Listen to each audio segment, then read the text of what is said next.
A night in with MauLer and the drinker, getting trashed with the web screen dinkers. A cheap night cause I'm feeling kinda thrifty, got a 10-pack of beers and a bottle of whiskey. Hop off the cork, have a glass of wine, that's they'll say I'll be fine. Trouble walking in a straight line, but pour me a Pinot Noir. It's open bar with our hosts, MauLer and the critical drinker. That's it. That is our cue, I believe. Hello. Well, hello, everybody, and well, welcome to the final open bar of 2022. This is it. You've been a shit year, 2022. Here's to you. Yeah. What's the deal, 2022? What are you trying to do? Yeah. Not a fight? I don't know. Why do you suck so hard? Ridiculous. What a way to clear it out as well, the last open bar.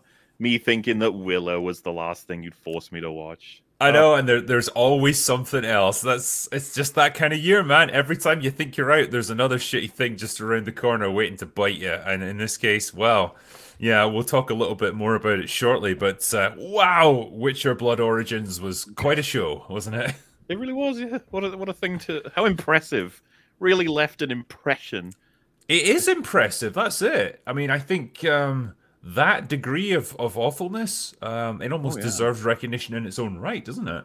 It's fascinating at this point because you're just like, it can't possibly be another one. It's like, yeah, there's another one. Here it comes, open wide. You're like, oh my god. It's like punishment, isn't it? Like we got House of the Dragon, which was pretty good. We all enjoyed that. We had a good time, and this is our punishment now. We had Rings of Power, we had Willow, and now we've had this. Like, damn. Is that the exchange rate 3 for 1? And the Will is like 3 for 1. You're not that lucky. And we're like, oh. The fantasy genre has taken a beating in the past couple of months, man. Yep. It has been a rough period. But hey, you know, we need some people here to lambast this thing properly. And it just so happens that we have the gentleman for the job. So, first up, we have Gary. Hello, sir. Cheers. 2022 could suck a beach ball through a garden hose. Yeah. But it was hilarious. I thought it was hilarious. I love that they snuck one in right at the end. Yeah. They really did. The best I can liken to this is like, you know, when you're doing a piss and you think you're done and you're just about to zip up and then a tiny little bit more dribbles out and some of it goes on your jeans and you're like, you motherfucker.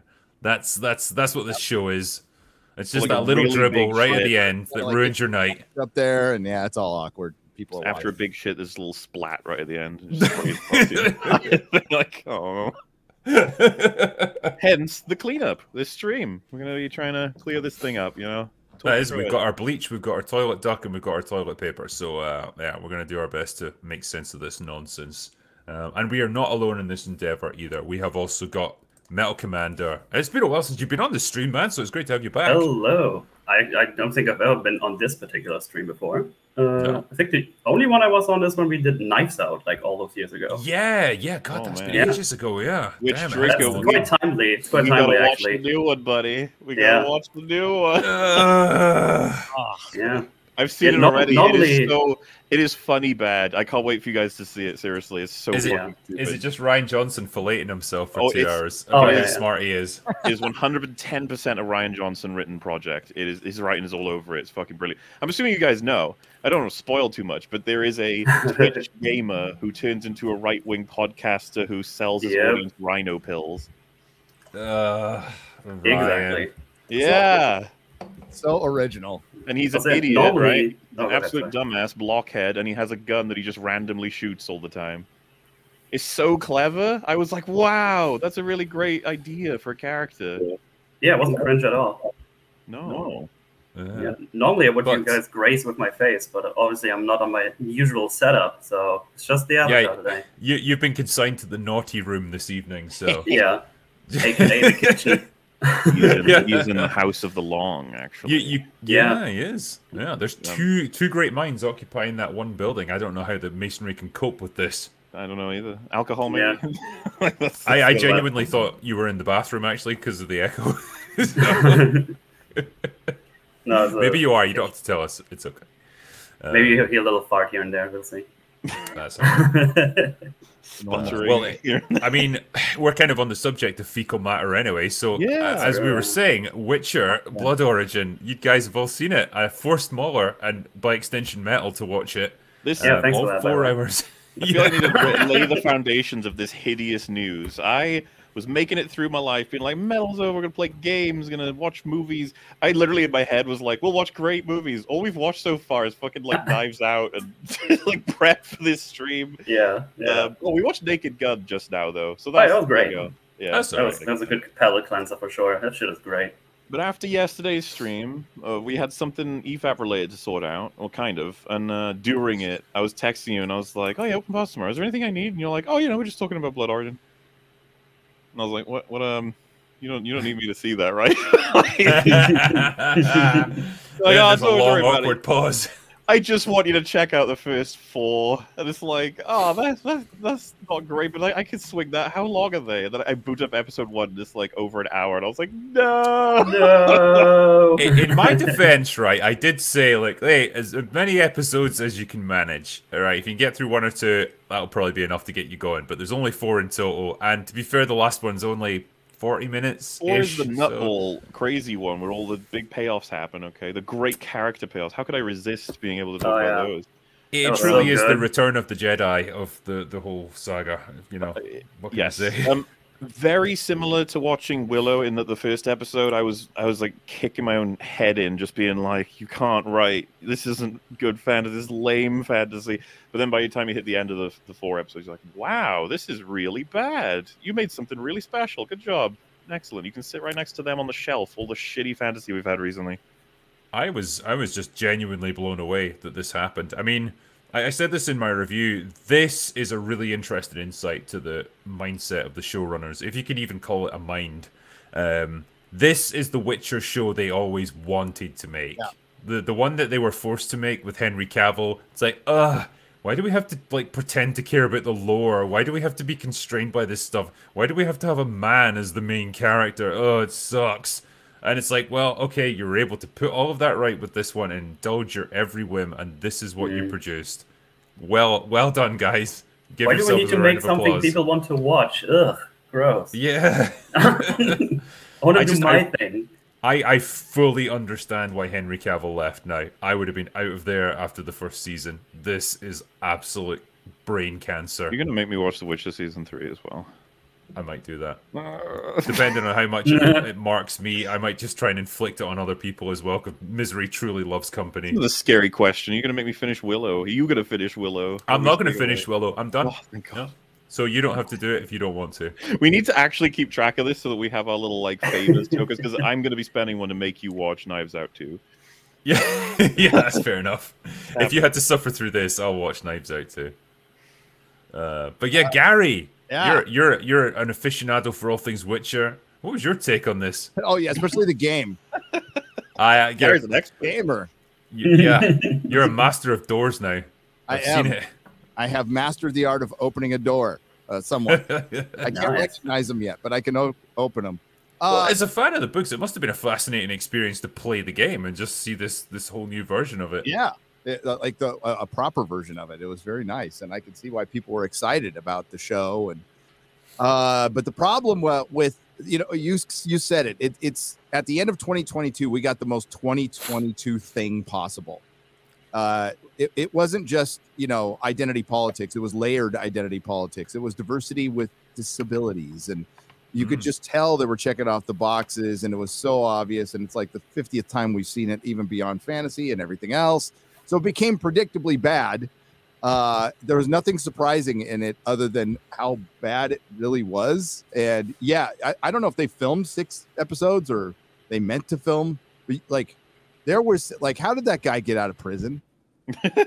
how did he get out of prison? He was just out of prison.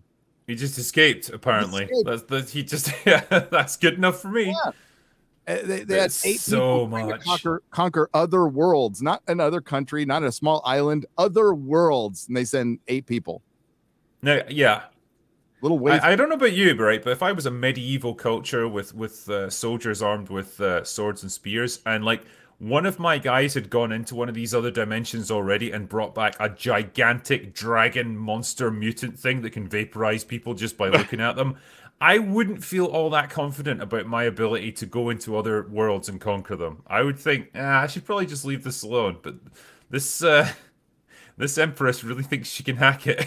It's so hilarious. Gonna go ahead and assume most hated character absolutely is that stupid woman that's in charge of everything for some reason and basically runs like 4 coups in the course of 4 episodes. She makes me ashamed to be Scottish. Like, makes me ashamed to be human. Like, she keeps... And what is with the show trying to actually get you on his side? What's that about? Finally, she is free from the grips of the blood. And it's like, she just killed everybody. She killed the whole family. Her justification for doing all this, for murdering dozens of people, like, and starting an empire that's probably resulting in the deaths of hundreds, if not thousands more, plus all the worlds that she goes to conquer, is I was sad because I was going to be just married off like a princess. Instead of being able to decide my own life course.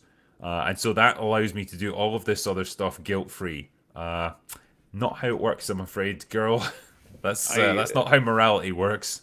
I can't believe we did Black Panther rules where she kills all the leaders, I guess, and then it's like, now you're the leader. That's how that works. That's literally just how that works. There's no... I was scratching my head about this when I tried to do my review because... The whole gist of this seemed to be the commoners were really upset with the monarchies because they dragged them into this 1,000-year war. I don't know how a war can go on for 1,000 years, but apparently it has. And so they were resentful towards them, and so they were happy for those royal families to all get murdered, but then they were perfectly willing to embrace an empress. Now, isn't an empress just another royal family? Like, how is this any different? And she's a pre-existing princess. She's part of a monarchy already. Who just killed her brother. Yeah, how does this work? What is this world? What are these people? That is that Hollywood morality that we've been kind of viewing over, especially in the MCU, where, you know, if a woman does it, it's obviously a man's fault. So if she enslaves an entire town with men, women, and children, we just let her go because women. And it's the same thing. It's stupid. It's the intersectionalist point of view, and this was intersectionalist, the fantasy series. Like, I said this on Twitter too. Like, if I was going to write a parody of like what entertainment was this year in fantasy form, it would be Witcher BO. It was hilarious. Yeah. My ass. That's asses. I was like, by the finale, I was laughing my ass off. It was funny as hell. Yeah. Dude, I don't think it meant to be. There was a line from main character, is it Ayla? Her name is. I think it's Ayla. I'm gonna be honest with you. I don't think I know any of the character names. But I think that was the name. Yeah, I think it's right. Yeah. So you find out, right? She was with her clan. She locked a bunch of children in a building and burned them alive. Right? Okay. And then her explanation for this later is like, I thought by playing my music to people that I could atone for what I did. What? That's how it works. That's fine. Don't worry about it. Singing a song make it okay to burn children alive? I don't know this is the morality of these characters. But it's about the Black Rose. Yeah, like how during the towards the end they're like, she's the voice of the people. And I was like, no, she isn't. She just sang some songs. Who made that up? Who made that up? But then at the end, she is. Everyone sings about the Black Rose, man. Yeah, and they're like really excited about it. It's like, why? Why? She was just around being a bard. Like, they kind of knew about you, but you weren't like a leader person or something. Yeah, this show is the classic example of like wanting the payoffs without any setup to it. Yeah. Because one, there's no time to get any like setup because it's 4 episodes. Like you barely get a chance to know anyone because there's not enough time. There's too many people. There's too much going on.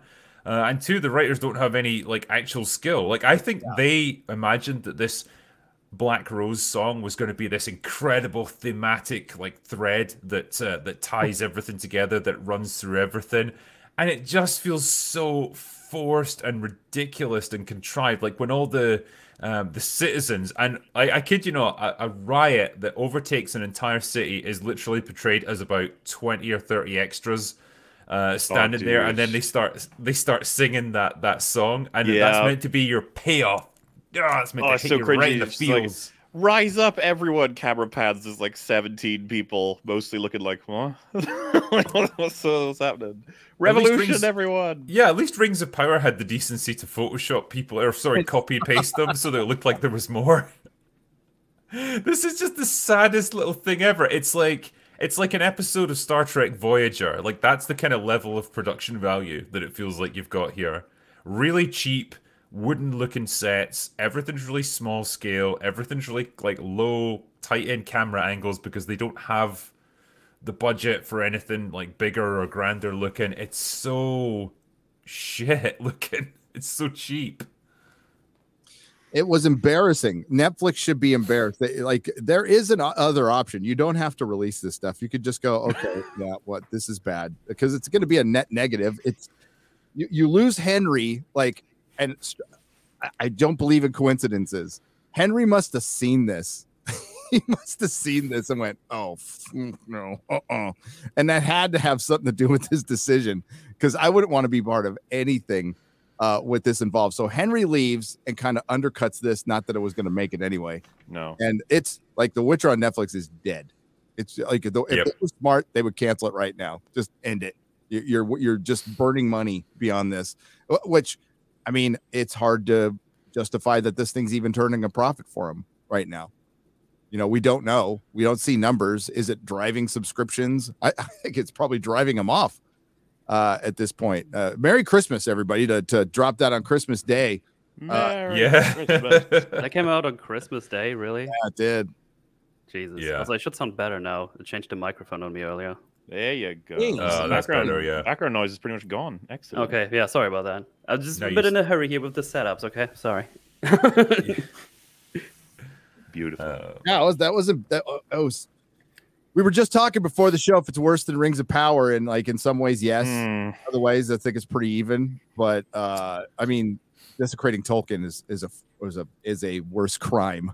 Well, it's funny, right? Because I've heard that it's just got like almost nothing to do with Witcher lore. It's fucked it completely. So it's like none at all. And the little bit they put in there, it's so predictable. We'll get into it, but oh my god, that was the hardest I laughed when the first male kiss in on a Christmas Day in a show in 2022 at midnight, whatever it was. It's never been done before.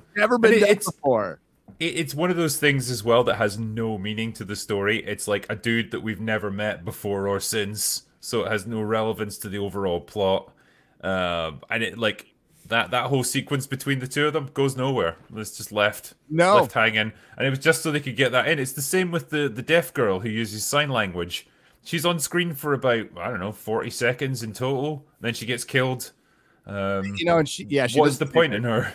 But she's really important to the guy for reasons. I don't know why, but she's very important. I think, again, okay, you've got a character who uses sign language. Perhaps you could do something interesting with that. Is there situations where that might be really beneficial? Her ability to communicate without making noise. I don't know, something. You could do something with it, build her up as a person, make us invested in her. But it's like we're expected to feel sad when she gets killed. It's like we don't know a single thing about her. You know when she signs something to Lenny Henry that's not what and he repeats back to someone not what she said. I was like, oh, that could be a setup for how that'll be used in future in terms of like how they can get around conversations, how she can be feeding him information that nobody else knows about because he maybe only understand. Then she just dies. I was like, oh. Yep. Okay, like, that's that. Why? Man.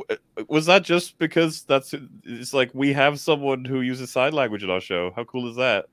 I think it's just that they've covered the entire spectrum. They've got people of all different races, genders, ethnicities, sexual orientations.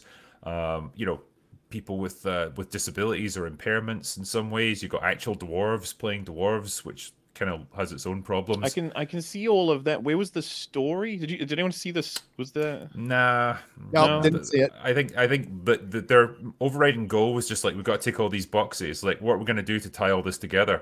I don't know. It's like a generic fantasy story, I guess. Fine. Okay, that'll do.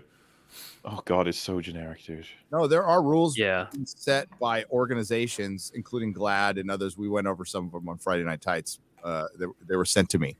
So there's There's the check boxes that we all assumed were there, but we just kind of thought it was like, I don't know, subconscious or a conscious effort, but they're not actually going to write it down and make it check boxes. The only thing they're missing is an actual little box that you can check, but they're there. All the rules are there now, written down by the Writers Guild, by GLAD, by everybody. So yeah, that's why story seems to be suffering, because it's not the priority, and it won't be.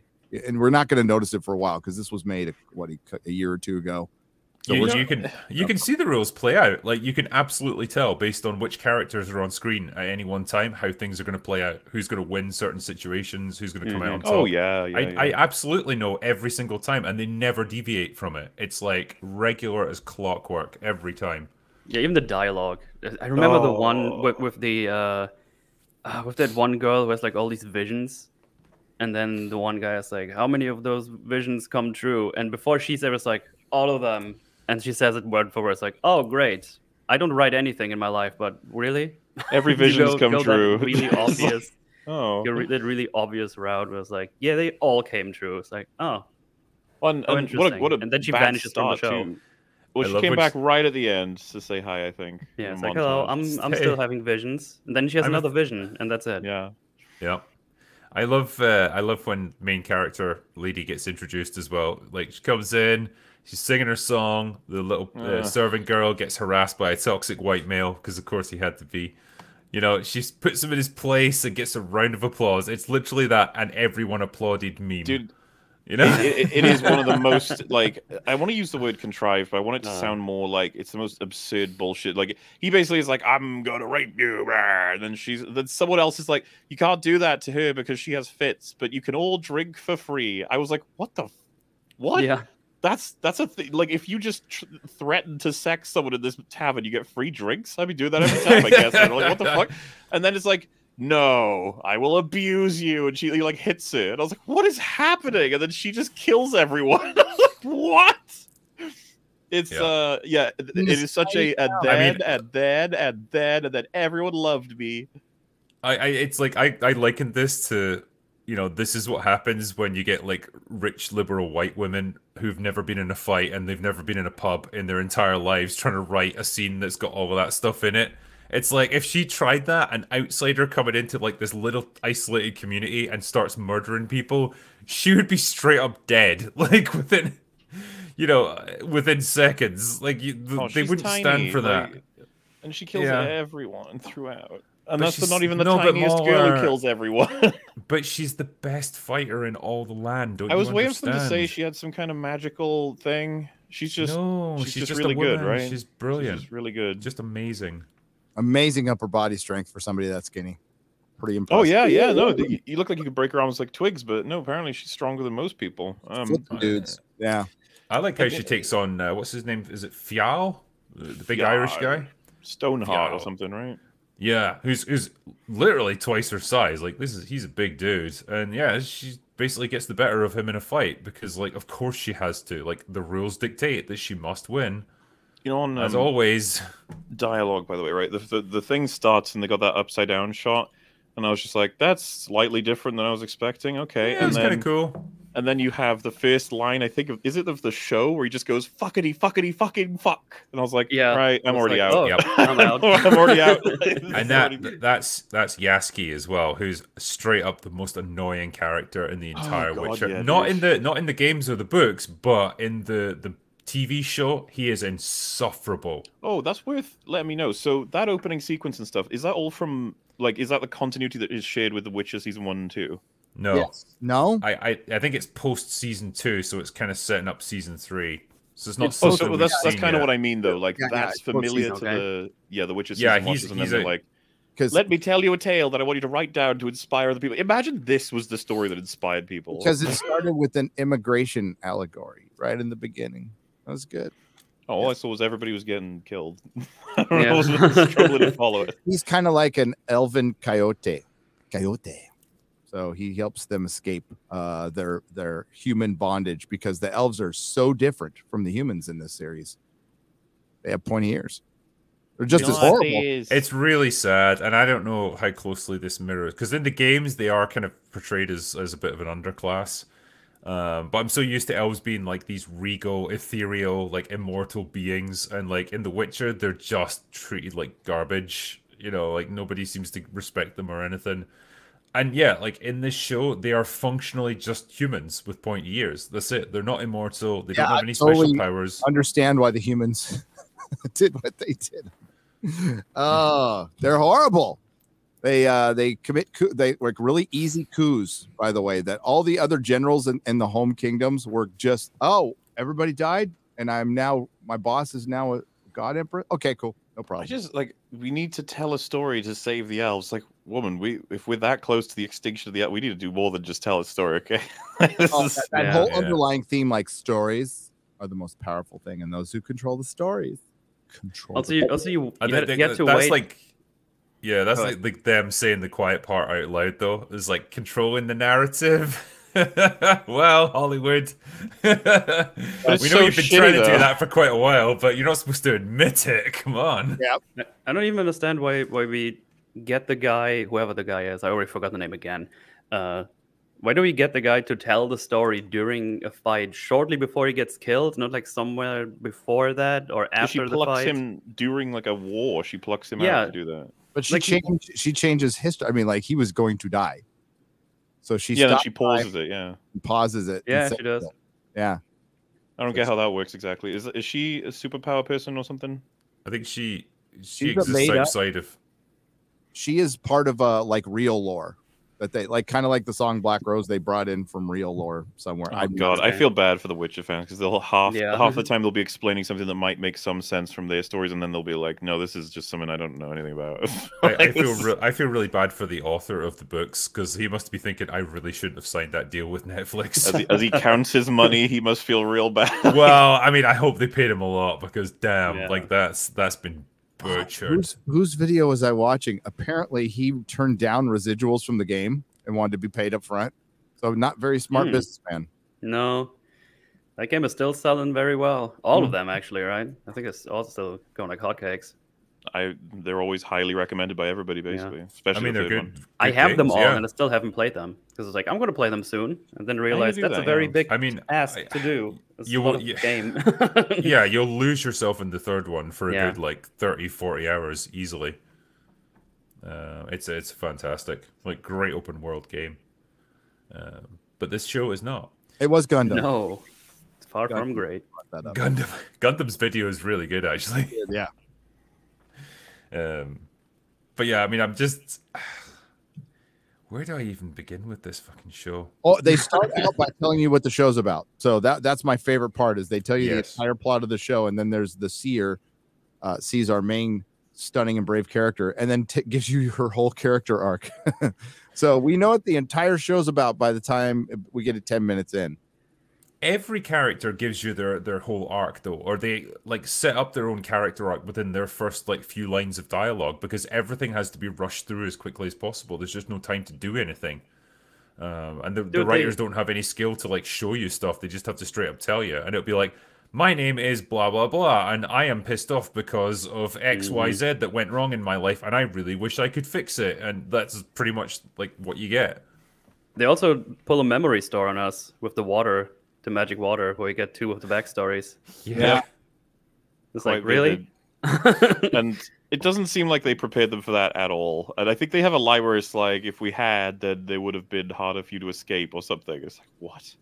If you say so. Okay. Why would it, like, you'd think when you walk into the water without knowing what it does, and then you start reliving your past nightmares, I could see that going real bad, you know? Oh, yeah. But, yeah, how many people have they killed? I have to say as well, like, I love how everyone knows where everyone is at any particular time. Like the dumb big Irish guy who gets exiled from his people because he slept with the princess. You know, he gets walked off to the border and then he's, you know, cast away. He's exiled. And yet, like, when his dad wants him to show up for the peace treaty signing, he sends his cousin to get him, and he knows exactly where he is. He's able to get direct to him. His cousin's black, of course, because you're his cousin, are you? Sure, okay, fine. But yeah, he just gets straight to him, rocks up just when he's been put in jail so that he could bail him out. That was convenient, Simon, wasn't it? And then Just with my cousin, I lost my shit. I did. I was watching what? And then my wife goes, "Well, maybe they're like Crips." What up, cuz? Sorry, it's an American thing. The Americans they might as well have gone all the way and just said he was his brother. You just do it, you cowards. It was my twin brother. Yeah, we're identical twins. Identical twins. Oh, that's so stupid. It's so dumb. But it's the other things as well. Like, you know, they are traveling south towards the capital city, and like already that random dwarf girl knows about them. She knows all the stories about everything that they've done, the people that they've killed, the quest that they're on, everything when she runs into them, because she heard rumors about it. Now, I don't know about you, right? But I'm pretty sure like word takes time to spread in like societies where there's no internet, there's no communications. People don't tend to move far beyond their home territory because, hey, you can't really. You don't have cars or anything. And so it takes a long time for rumors to spread any distance. But here, everyone just fucking knows about everything as soon as it happens. It's like they've got their own CNN that's just broadcasting stuff constantly. Which this show has like a really bad feeling of how much time has even passed. Like it's almost like, I don't know, was it days, weeks? I don't even know. It feels like it's been 5 days, and it was like 4 coups for the Empress. It's like, what's happening? Very efficient. You guys remember, by the way, the meeting, because like he does get freed, but before he does, he meets up with the other super important, awesome lady, main character lady. They're the dialogue again. They're meeting. It's like, I recognize your pendant. You're from the battle of blah, blah, blah. You took my brother's eye, and I swear revenge. You're like, oh. And then he's like, oh, I'm not with the dog clan anymore. And she's like, huh, Right. Nobody leaves the dog clan, though. And then they start talking about that, and I was like, what? What does it matter whether or not he's a part of the fucking dog? You want to get revenge? His eye. Yeah, like, who cares? You're not the clan anymore? Cool. Yeah, they talk for a while, and then she's like, as he's leaving, she's like, and now I'm gonna kill you because you still took the eye. I was like, oh my god, this is awful. Like, so bad. that doesn't get brought up later, right? That just gets dropped. Eventually. No, yeah, it's just gone. I love say like, by the way, sorry about that brother's eye thing. No, they're too busy fucking. It's fine. I love as well, like, and I said this in my review, like, I love how you can go into the tiniest little isolated settlement, you know, a couple of mud huts, basically, with, like, maybe 20 or 30 people living in them, and you will have, like, a local, like, law enforcement, soldiers, a prison, a tavern, a brothel, like, everything. Right, But, yeah. like, why would this stuff be here? Murder. My God. It's got to be like 70% tax. Disco. It has a bathhouse, a disco. It has an underground train going. It's got it's got everything. All funded by 20 people and their tax. Yeah, and it's all just like so obviously staged. Like it's one of those things where I can't describe it any better than just I've never felt more like I was inside a TV show than like in something like this. Where everything just looks like it was placed there, like, specifically for the show. I know that's how it always is, but it's not meant to look like that. You know, like, with something like House of the Dragon, places look lived in. They look like people have been there for a long time. They look random. They look authentic, generally speaking.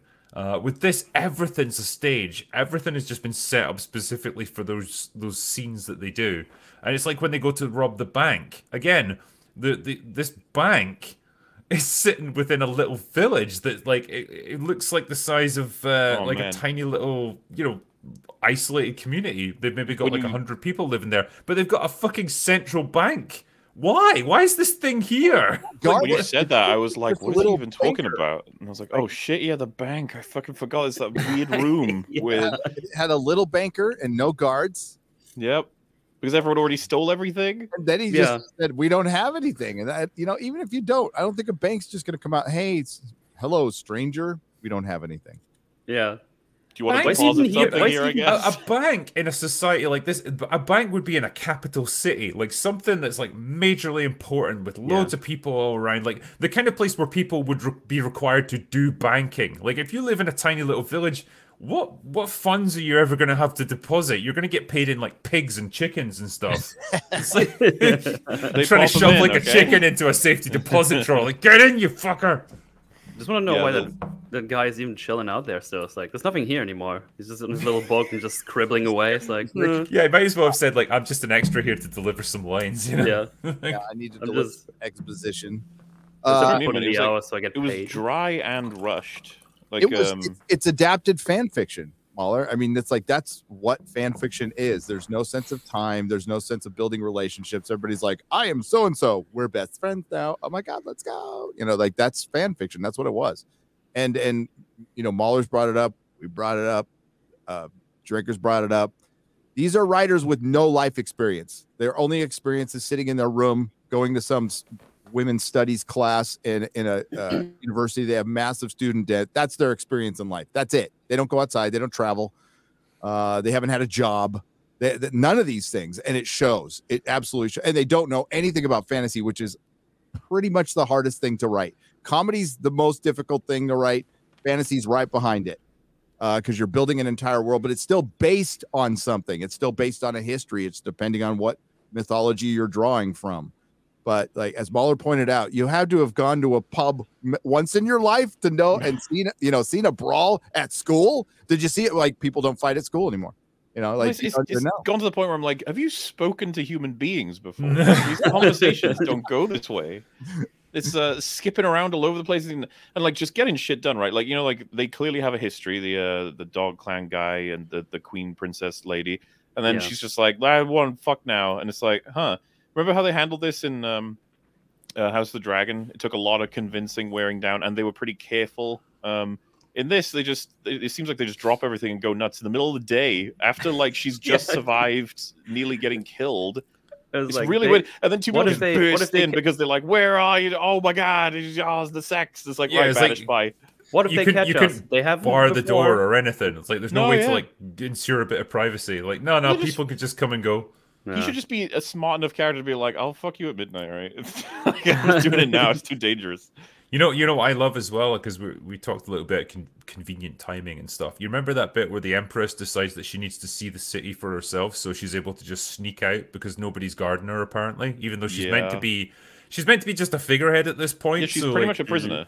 She's kind of meant to be under their control, so like you'd think at the very least they would have guards outside her door and her window to make sure she doesn't try and bail out. But no, she can just get out. So she puts on a cloak and she goes out into the city streets. And who's the very first person that she bumps into? But like the one person that she absolutely needs to see, and it's like the commander of the fucking town watch or whatever it is. He bumps right into her as he's walking down the street. He apparently doesn't notice her in the slightest. Carries on his way. She's able to then follow him to where he's been. Just on that moment, like, she does the thing that every normal person does when you bump that hard into someone. You look at them, like, what was that deliberate? What just happened? He just keeps going. If he had looked, he would have spotted her and been like, what the fuck are you doing here? Yep. And then that would have destroyed, because obviously she's looking for leverage, right? And she just happens to get the perfect leverage on him immediately. Yep. Like, oh, that's useful. I was like, are you talking about that cloak isn't going to do shit for you? People know your face. Like, your face the main thing really you need to cover is your face, and that's the one thing she doesn't cover.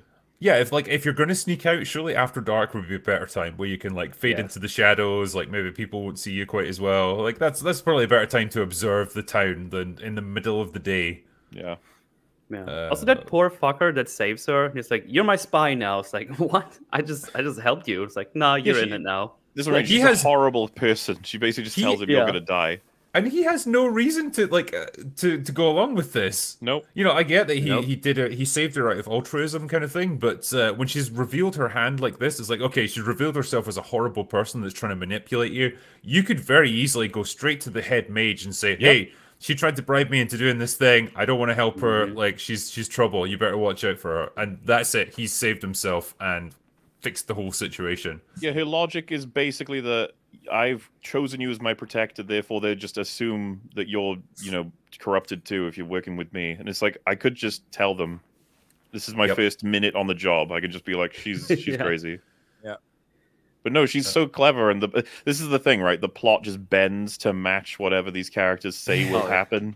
It's like, see how clever they are? And it's like, no. Yeah, it's like the writers have decided they need to be revealed as being clever now, and it's like they're not clever writers themselves. They're not clever people, so they don't have the ability to convey that into the story. It's like there's nothing funnier than watching dumb people try to be smart.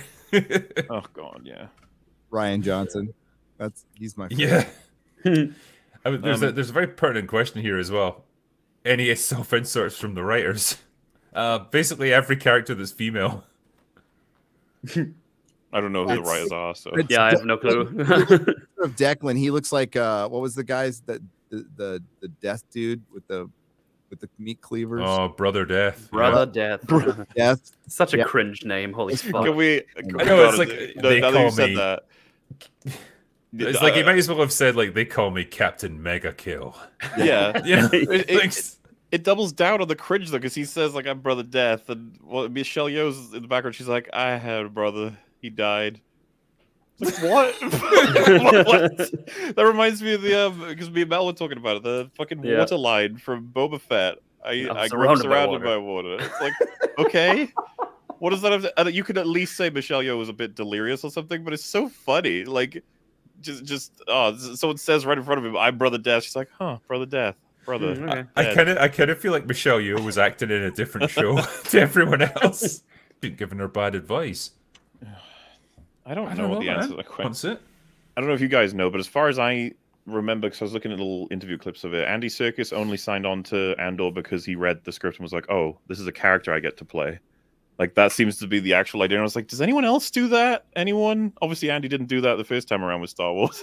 It's like, though, to be fair to him, there's interviews where he's like, he was clearly, there was leading up to something with Snoke, but then Ryan just cut it off. So not much you can do at that point.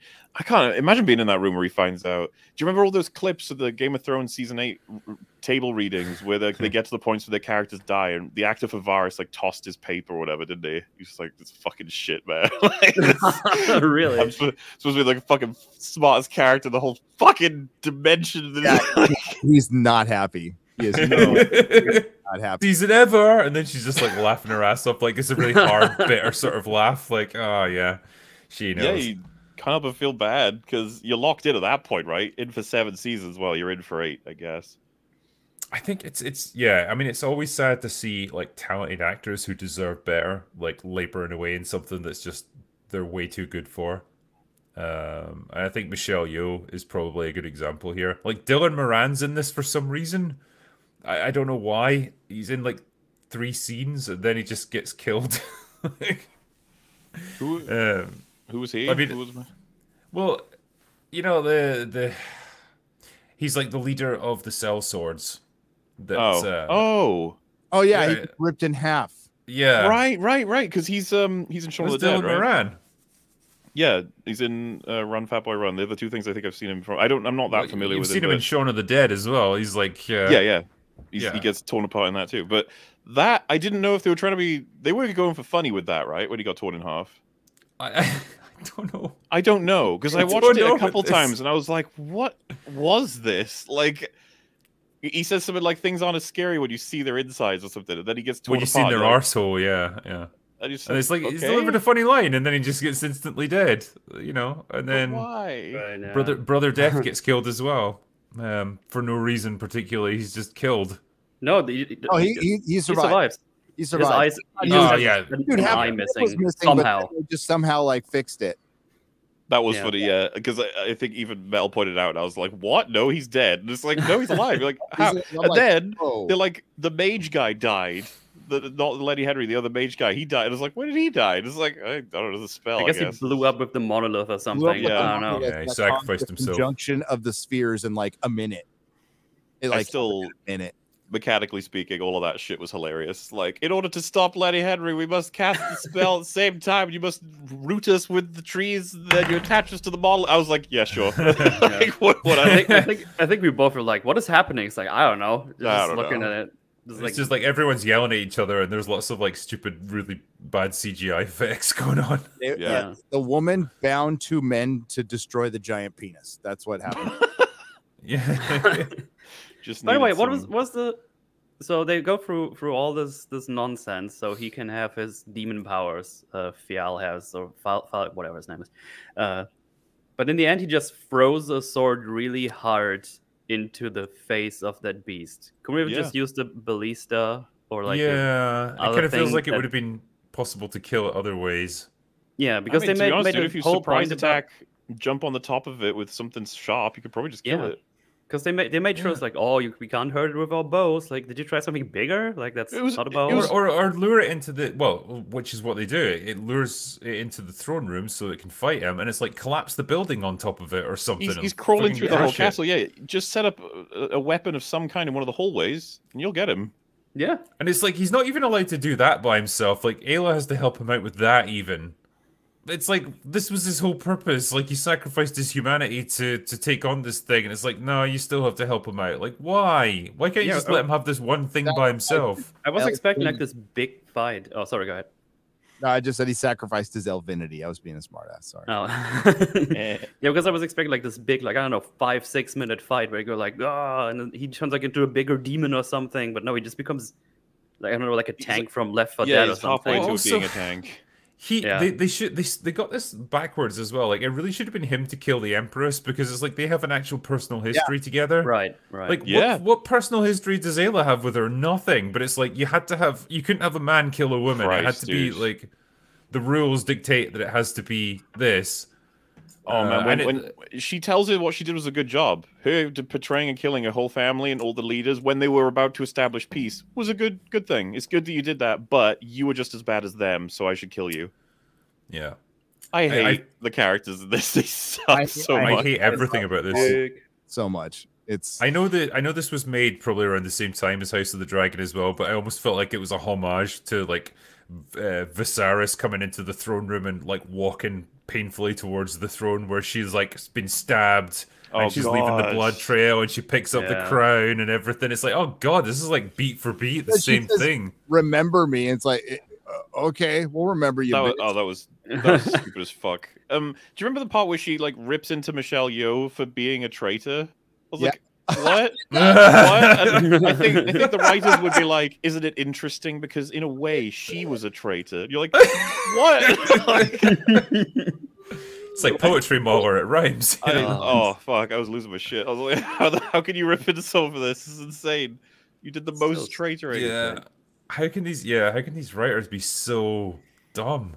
Like, it's like I told you, belief. The narrator, after she kills her whole family, says she was now free to write her own story. This is her destiny. Like, what? And the character herself makes reference to that. She's like, I wanted to write my own story.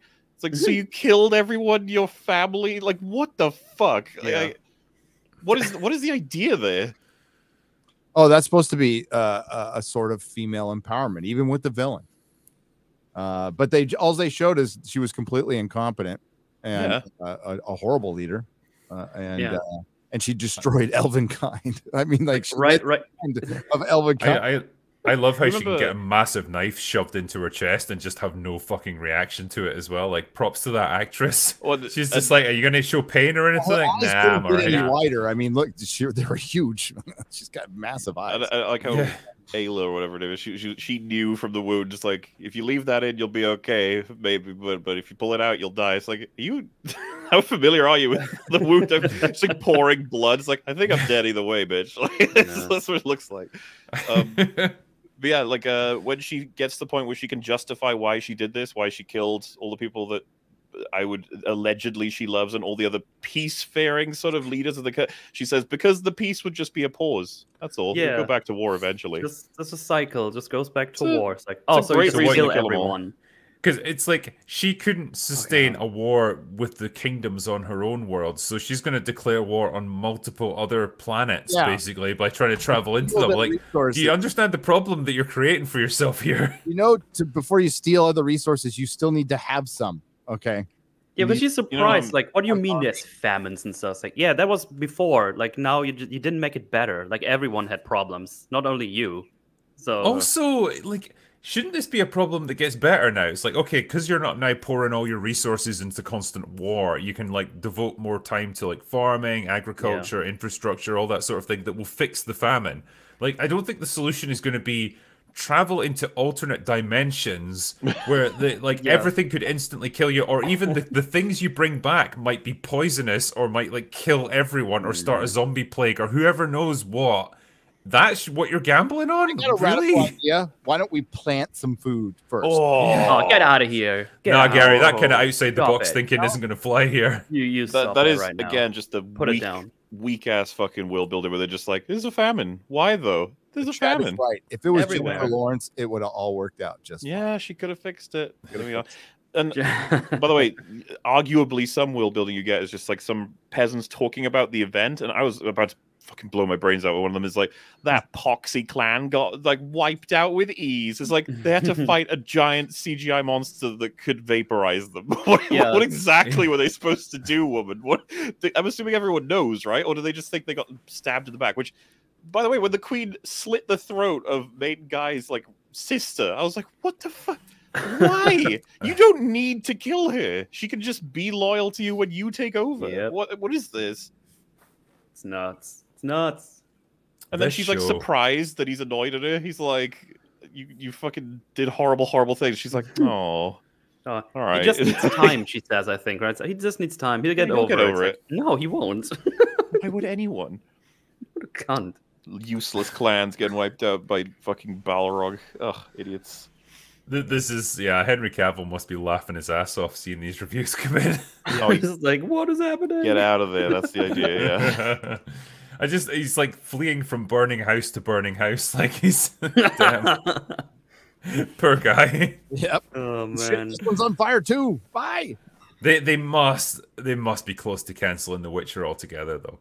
Like, there cannot be much sustaining it at this point. Nobody is going to tune in to see Liam Hemsworth.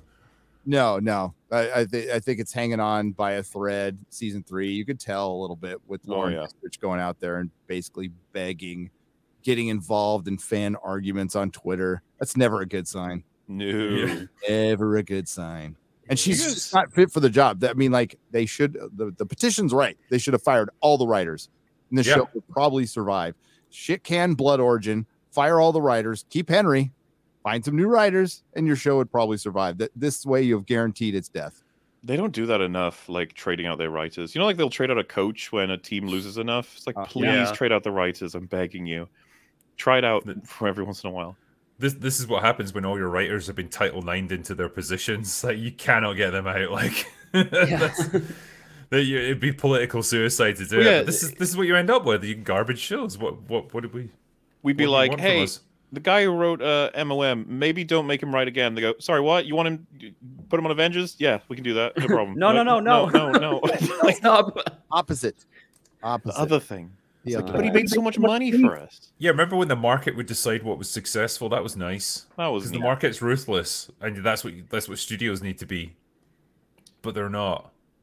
Do you remember? I can't remember what character it is, but they're talking about her having done what she did, that move in episode 1, and one of them said, "Well, at least she ended the war." Yeah, right. And I was like, "You mean the war that was ending?" In that moment, they were establishing peace in that meeting. Like it was a peace summit. What is wrong? And why would it have caused peace? Why would that have made peace? That would have made everybody go to war. It would. Yeah, and I think one of the guys was like, "Oh, there's many more deserters than I thought." It's like, why did you not think there were more? Like loads of soldiers deserted us, loads of leaders. Mages have deserted us. The more I think about it, this would be like, I don't know, if North and South Korea were signing a peace treaty and I just blew the whole place up. And then the populations of both countries just went, well, I guess you're the ruler now. So you annihilate them, and then you go on TV to be like, I established peace. Yes. All hail Lord Drinker. Oh, at least you ended the war. I solved the problem of war. God. Absolutely insane. Yeah, it is funny that they're all so surprised that their soldiers and mages have apparently given up on, like, being loyal to them. It's like, I don't know what it's about. We're losing a whole bunch. I think Lenny Henry implies that he's been, like, either getting rid of or killing the mages who have turned on him. It's like, I can't imagine why they do that, man. Yeah, crazy. It's weird. It's weird. Well, I mean, it seems like one of those weird shows where everyone's in agreement. It sucks. Like the critics, the fans, everyone hates it. So, dude, when because stumbling toward the end of the episode 1, where they bump into those random peasants who are like, "Can you sing for us, main character, please? We'd love to have some hope." And then she just starts singing anyway, going, "The Black Road." I was like, "Shut the fuck!" Like, seriously, so annoying. Toneless singing. It's pretty awful. Oh god, it's like it's like I can only cringe so hard, but oh god. Well, yeah, when they start with this, like they're so proud of it. They're like, people like the bard. So what if we have a warrior that can sing? Oh, They'll all, you know. Unfortunately, they didn't find an actress that could sing, but that's another problem. Yeah, that kind of helped. Well, it's, as you were saying earlier, Draker, right? It's like, how do we get there? And it's like, she makes a mistake in her history, and so she sings to make up for it. And you're like, what? Can you pass that by me again? I think I misheard. Try that one more time. Yeah, I'm not following.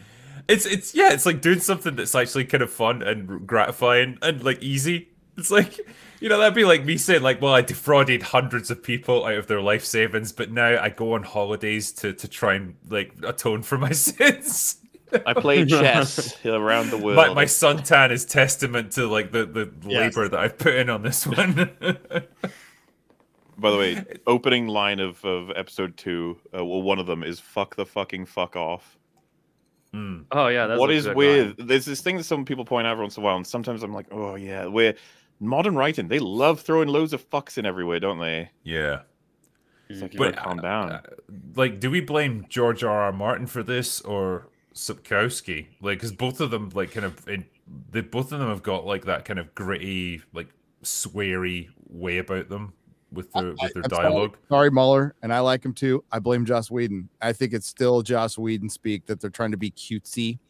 And because he didn't do much swearing. He wasn't sweary. He isn't, but it's still it's like a 2012 kind of thing when everybody was trying to be uber edgy. Also, you don't have to. There's no like. It's clear that he is an architect of Marvel's destruction because they kicked him out, and then a bunch of people were like, "Let's do what he did," and then they did it real bad.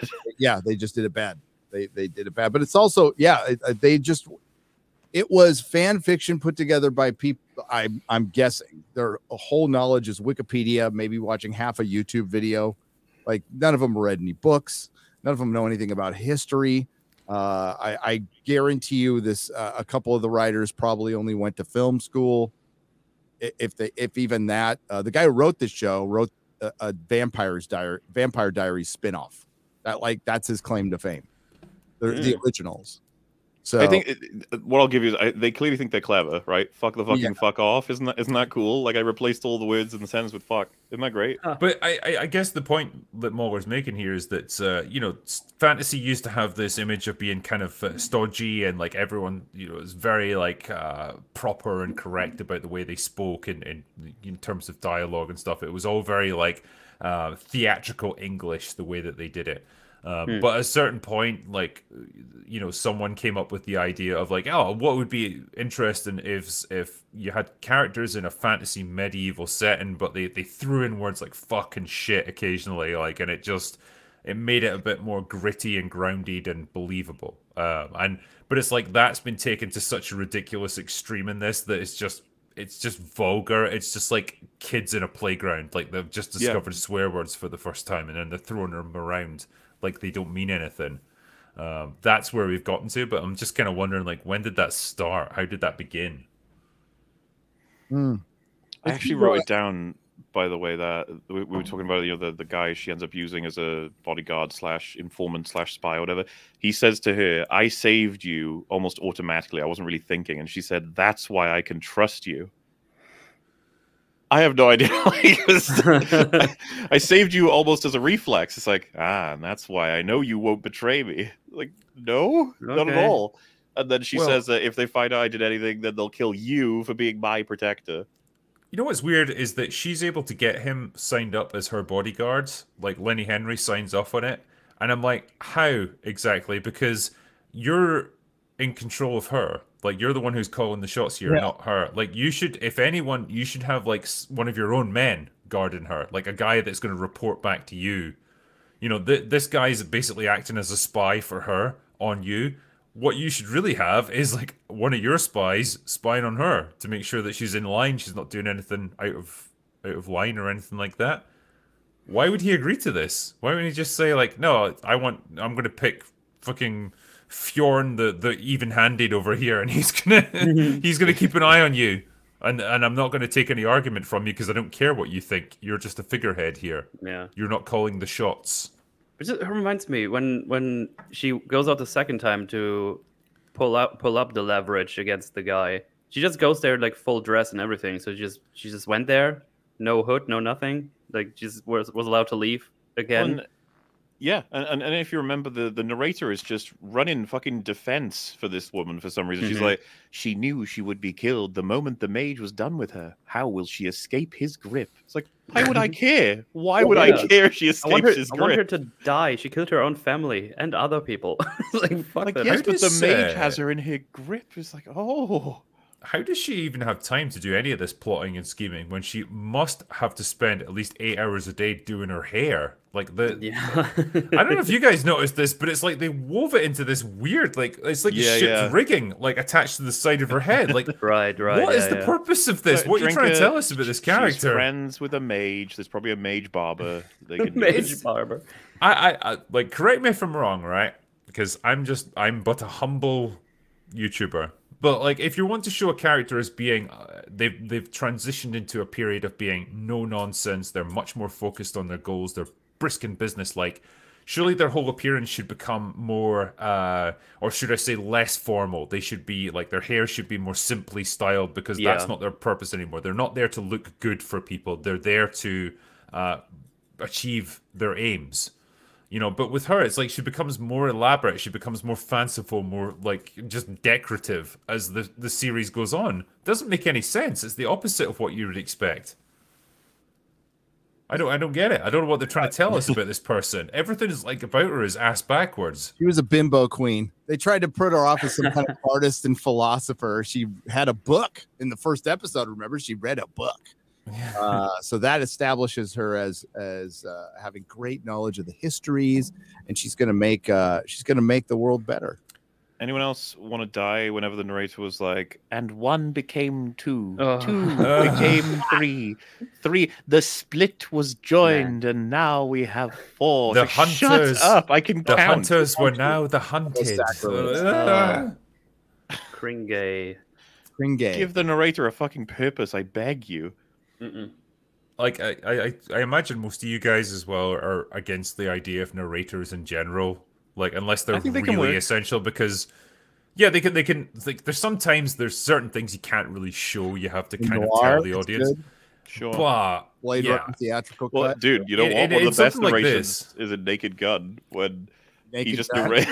Whenever that comes up, is funny as hell. Yeah. But in something like this, it's like most of the time you're telling people that things that you could just show them, and they draw their own conclusions from it. But I think it's just they're really stupid. But it's like, remember, this is actually a story being told to someone. I think that's forget about that. They want you to remember that she's explaining this to the guy the whole time, which it's just like, you don't believe it at all, but they keep telling you that's what's happening. You're like, oh, okay. So every normal person is going to be like, shut the fuck up. I saw them joining. Thank you. Get out. When they had the wanted posters that were clearly wanted posters, but they were in a different language, but then they had to put it up that they were wanted posters. So I was like, I never figured that out. Wow. Thanks. Hey, did you see that there's one wanted poster in that bank had a penis on the guy's forehead? That was really funny. Yeah, they drew a cock on it. Yeah, it's like hilarious. It's like hyper humor. I almost puked. It was really so funny. Yeah, puking with laughter. That's how it goes. By the way, that I was just remembering one of them is he's Leslie Nielsen's right behind like a sexy lady sort of thing, and he's like commenting on how sexy she is, and he's like, she has the kind of legs you could lick all day. There's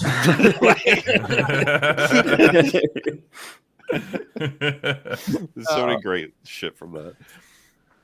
Have you ever watched talking about that instead of this? Have you ever watched the series Police Squad? No, I needed to see that because I've seen the Naked Guns, and it's like a spin-off of that, right? No, it's what came first. So it was a comedy series. No, I'm saying Naked Gun is a spin-off of. Yeah. Because So it a says lot the of this first one says from the files of Police Squad. I think It was really short. It was like 8 episodes or something, wasn't it? It was like there wasn't many of them. Oh, and they're so good. It's Well, so they, good. Nordberg was in it quite. Like, was he like the huge tall guy? And he was always like, just like his head was out of shot. Al. And stuff. I love it. You got something right there, and a fucking banana falls. Like a whole banana falls off his face. Yeah, it's so good. Dude, when they walk in through the room and they all walk through a door and he just walks around because there's just no wall. Yeah. It's fucking great. Dude, I watched Pink Panther Strikes Again and that recently. It's like, oh, comedy used to be so much better. We'll talk about them one time. We need to just do a live stream about that. We just have a laugh. Oh, shit is great. The airplane movies as well. Yeah, God, they were glorious. But yeah, I suppose like I was going to ask you as well. Like since it's it's the last few days of the year, we're almost at the end of 2022. Surely there can't be any more like horrible or good surprises at this point. It's like a time. It's a time of reflection, surely. And I was gonna say, like, what's been our best and worst experiences this year, like with movies and TV shows. Best is gonna be a small list, I should imagine. So She-Hulk is in the running for worst. It's gotta be. Yeah. Rings of Power's in there too. Yeah, fucking Willow. Get out of here, Willow. Like, what are you doing here? I know, because it came so late in the game, it's like you keep forgetting about it, but it was a real thing, MauLer, that you experienced. Oh, that one was tough. I hate you reminding me of She-Hulk. What a fucking atrocity that was. Jesus Christ. Holy shit. That ending, I couldn't believe my eyes. It was like, what is happening? I'm talking to the Kevin Feige bot. It's like, yeah, but now we fixed that issue. You can't come back here. It's like, okay. I think, honestly, like 2022, I think we might have witnessed the downfall of the MCU. Yep. I honestly think this is like the year that it all came crashing down. Like we kind of knew this was coming. We warned people. The problems were already brewing, but this is the year that it all came to fruition. And by God, it's been awful. Dude, like, a bit of the pretty grim much reality unrelentingly is, shit. If we were given the task of you need to destroy the MCU over the course of a phase, and you need to look like you're trying, or in some way, you need to look like you're not trying to destroy it. I'd be like, I wouldn't have made it this bad, is what I was going to say. I'd be like, this is too obvious. If this was the plan, right, and they laid out all these stories of Phase 4, I'd be like, guys, you're kind of letting them know what your plan is of destroying the MCU, obviously. So you need to roll it back a bit, otherwise they're going to figure it out pretty easily. Like, so I guess that's what I'm trying to get at, is like we've talked about it before, but there's a clip on EFAP from like years ago where I say, really, the only way that they could annihilate the MCU is by doing a series of terrible stories all in a row that like knock out all the characters and the world building and the general plot line until you don't even care that an Avengers movie's coming around. We are there. That is it. They did it. Yeah, we did it. High fives all around. It takes a lot of failure. Like, that's a lot of variables that have to go wrong. All of these individuals creators that have to do a shit job.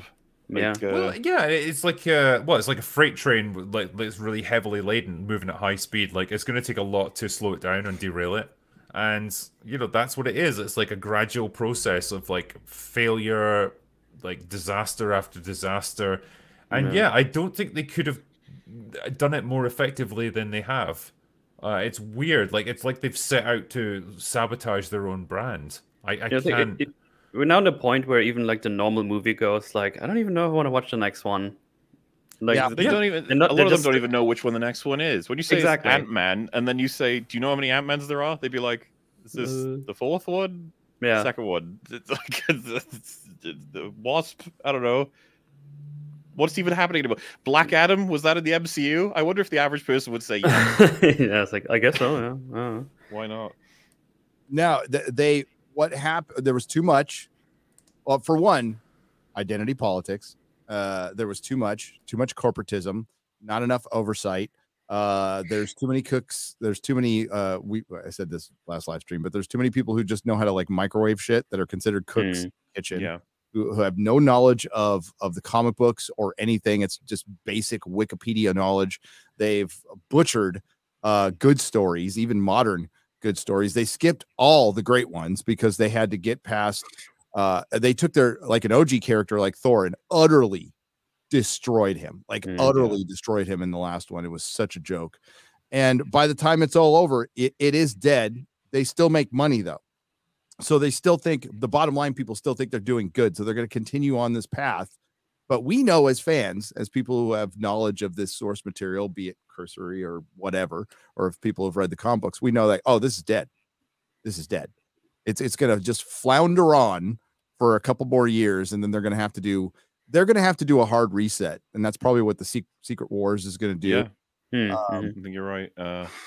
And then, you know, the hopefully we're seeing, you know, the end of it coming now. We've seen a large drain on the box office for them.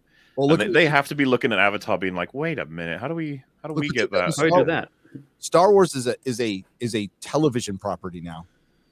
Yeah, it's not it's not healthy enough to go in cinema. Are we getting a Taika Waititi Star Wars film next? Is that happening next? That can't be happening after Love and Thunder. I fucking hope it is. Surely after not. Love and Thunder. Disney fired their CEO in the middle of the night on a Sunday, which I will never get tired of saying. Yeah. Are you trying to imply they have no clue what they're doing with Star Wars next? None. You understand, like, Andor having like some critical reception that's positive, but having less than stellar views in any way, shape, or form is only confusing information to them. Just like, what are we supposed to do now? Yeah, like, what is the correct answer? What a mess Star Wars is in. It's a huge mess, and the amount of money they paid for Star Wars, they have lost in streaming. I can believe that. Yeah, easy. Yeah. Also got some numbers that I put up at the end of my live stream yesterday. The box office total with Avatar for this year is $7 billion. That is the worst box office. We won't count COVID, so forget. They don't have that excuse anymore either. No, they don't. Forget 2020 and 20. Oh, gotcha. Even 21, where there was more. We had a full slate of movies this year. It was $7 billion. That is the lowest box office since 2001. And if you adjust it for inflation, it goes to 30 years. 30 effing years. They're screwed. And it has been garbage, though. And they've brought it on themselves. They've 100% brought this on themselves. And I've got absolutely no sympathy for them. It's hard to run excuses, too, because you're looking at stuff like Maverick is over there. Just fucking, like, how can you make the argument anymore? You're like, oh... It was just remembering what the wheel was, you know. It's like, it's got a wheel, rolls. It's like we've taken the horse, we've brought it to the trough. It's like, just fucking dunk your head in there, you dick. Like, how difficult is it? Well, yeah, you were saying about the cooks analogy, right? It's like they overcooked mac and cheese in the the they tried to take it out, and they go, oh, just so hot, and it slaps onto the floor. They're like, instead of milk in it or something, you know. Yeah.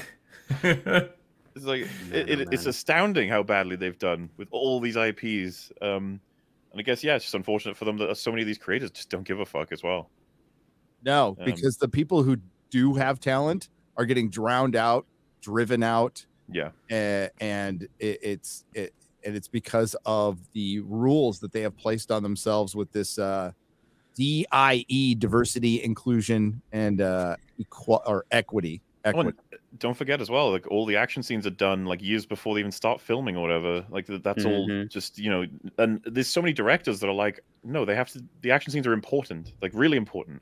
They represent, like, you know, action from characters, all of that. I need to make that the way that I want it to. And it's like, no. Like, oh, okay. And so the more integrity you have, there is a filter to getting into making MCU projects. Which is, you know, and then you need people like maybe Sam Raimi who are like, okay, if I do this, what am I getting? You know, like, can I get access to actually making something eventually? Which I'm hoping we'll see down the line. But even like good directors are going into streaming, right? The few good directors we have are starting to shift into making TV. Like, even I think Quentin Tarantino's talking about making a TV show, whether you like him or not. Like, he's one of the few good ones left. Nolan's still out there, but the voice, right? That's like what we're looking for. Yeah, that's where all of those directors and writers and stuff with voices, a lot of them are shitting on Marvel right now. Like, just as they should. This ain't storytelling. This is garbage. This is like slime that's just dribbling out. It's like this horrible, like, sinister net that just like is like snared Hollywood, and it's just pulling all movies down because it's like nothing else can get out from under it. Like, Top Gun Maverick is like probably the only example where we've just had a non-superhero movie this year that it was just a big crowd-pleasing film that everyone seemed to enjoy. Oh, that's Great. what I mean, dude. We're at the point, as you just mentioned, with like the horse examples. It's like it's all there. You can take it. You just have to try. Nobody's like willing. They're just gonna make them superhero movies, right? That's what we're But gonna do. I was so even say like maybe try a little less hard, almost like keep it simple. Go back to basics. Oh, I Don't wish. make Yeah. don't do like, oh, this has 17 dimensions or universes or we don't know what we call it because we don't talk to each other. So how about we just have a little, I don't know, a little villain that just wants to destroy a city and not the quantum verse, whatever. Yeah. Dude, it made more sense in Pink Panther Strikes Again. Dreyfus is gonna hit a laser on the city and make it disappear unless kill Cluzo. Look at how look how much we enjoyed No Way Home, where like it basically comes down to Peter Parker fighting it out with the Green Goblin. Just a straight up fist fight. Yeah. Easy. Simple. Like, but there's so much emotion invested in it. There's a character history there. You totally get why he's doing it. And like that's fine. That's all we needed. But like why is it so hard to do that? Daredevil set up like the Netflix series set up something for the future. You could actually just build on that. That's all you need to do is build on that. They're like, nope, we're gonna reset everything, recast Karen Page and all that. It's like, oh, what? You're okay. Oh, it's just the dumbest thing. How long until we have to do that? Daredevil Born Again. I'm gonna be furious when that comes. Everyone's gonna be furious. Yeah. Poor Charlie Cox, because he's got to try and sell it, but it just seems like Simon Pegg in that car claiming that She-Hulk was the bomb. Which just like gun to the head. That's what he has to do now, because he's what are you gonna do? Shit on them? When you're the main star, it's difficult to do that. We have very few examples of that.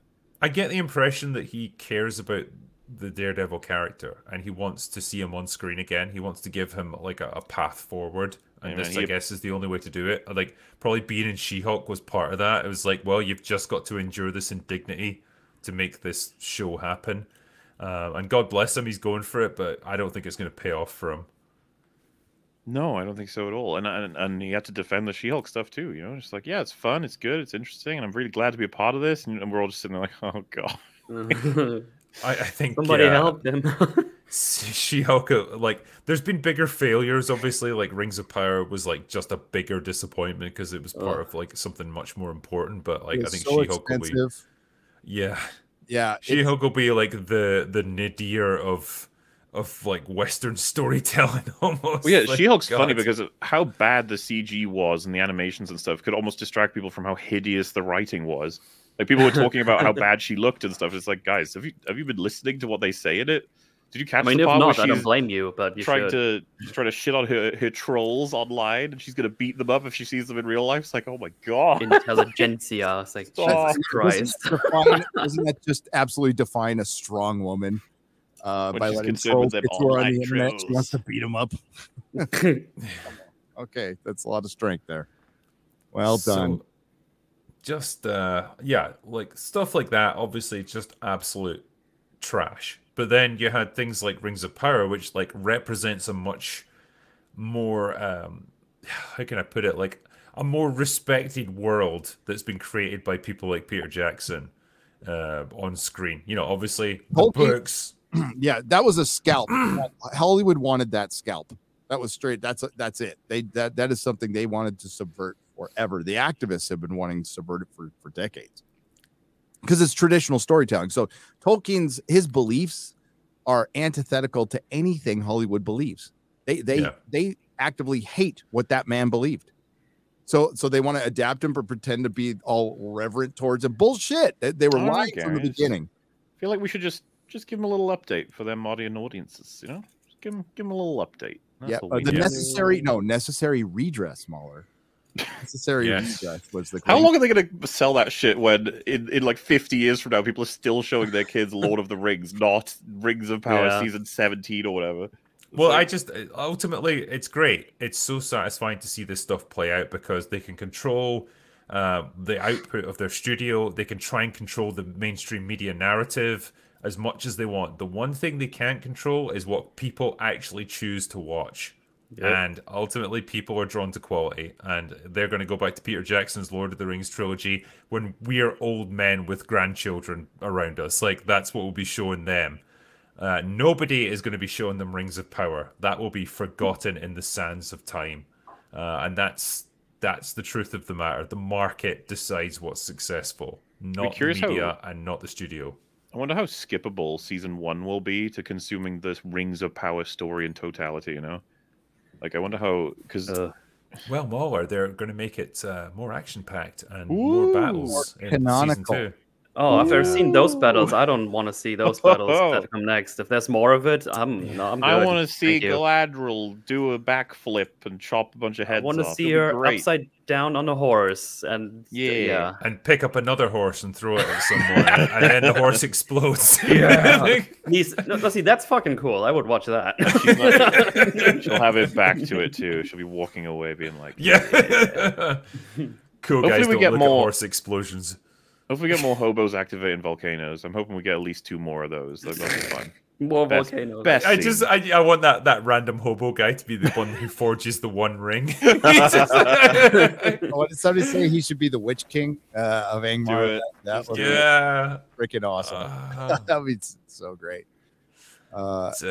Dude, it's here's a pro tip from somebody who's never written anything.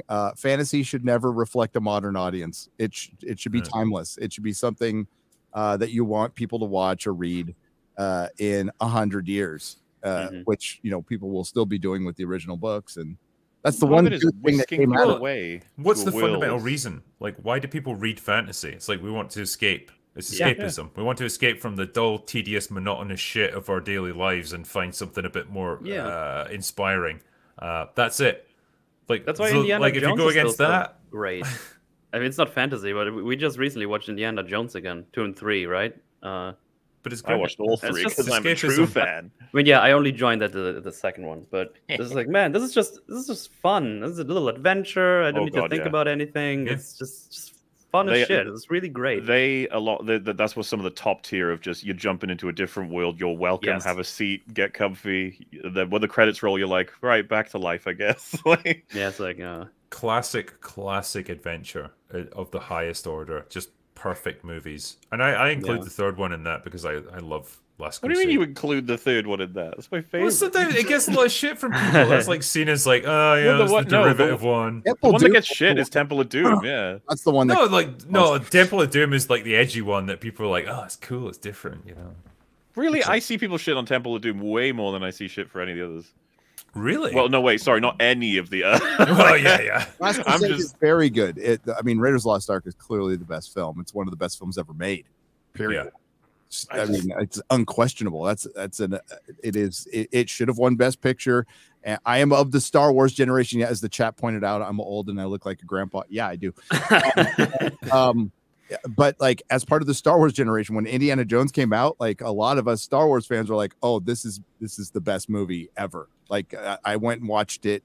It was in the theater for a year. Me and my friend would just make little pilgrimages because we had to jump on the bus or get our mom to drive us far away to a movie theater to go watch it every other weekend. When it came out, we're like, "What the Raiders of the what?" The makers of, because the big selling point was from the makers of Jaws and Star Wars comes Raiders of the Lost Ark. Those are the original ads, and we're like, "Oh shit, we got to watch this." Imagine being Harrison Ford though, being involved simultaneously with Star Wars and Indiana Jones. Like, god damn! And you've done Blade Runner around about the same time. He was the coolest mofo in the 80s. Oh yeah, yeah, absolutely. Do a poll. I want to see what the world thinks of the 3 movies. Which is the best? Well, like on Twitter or something, or here. Oh no, like on YouTube, isn't it? It's got Bella. It's got Sala. It's got Todd. Come on. It's got Marion Raven. Well, hold on. Like we can do a little bit of something here. Like in chat. Okay, chat, listen to me, right? So everyone pay attention. If you like Raiders of the Lost Ark best, then press 1 in chat. Why if you like a poll, they're built in. I can't do it now in the middle of the stream, can I? Yeah, it's super easy.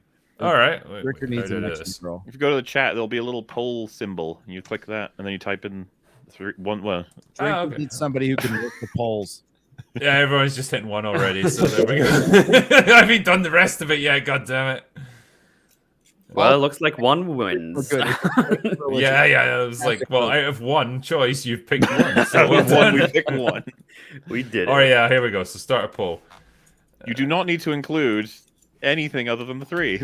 Don't you worry about it. There's not more than 3. Anything other than the 3. There is nothing. I think there was some weird like movies that some guys made at some point. Romantic- Well, I think everyone's just gonna pick. Everyone is just gonna pick the first one anyway. So Well, I'm not.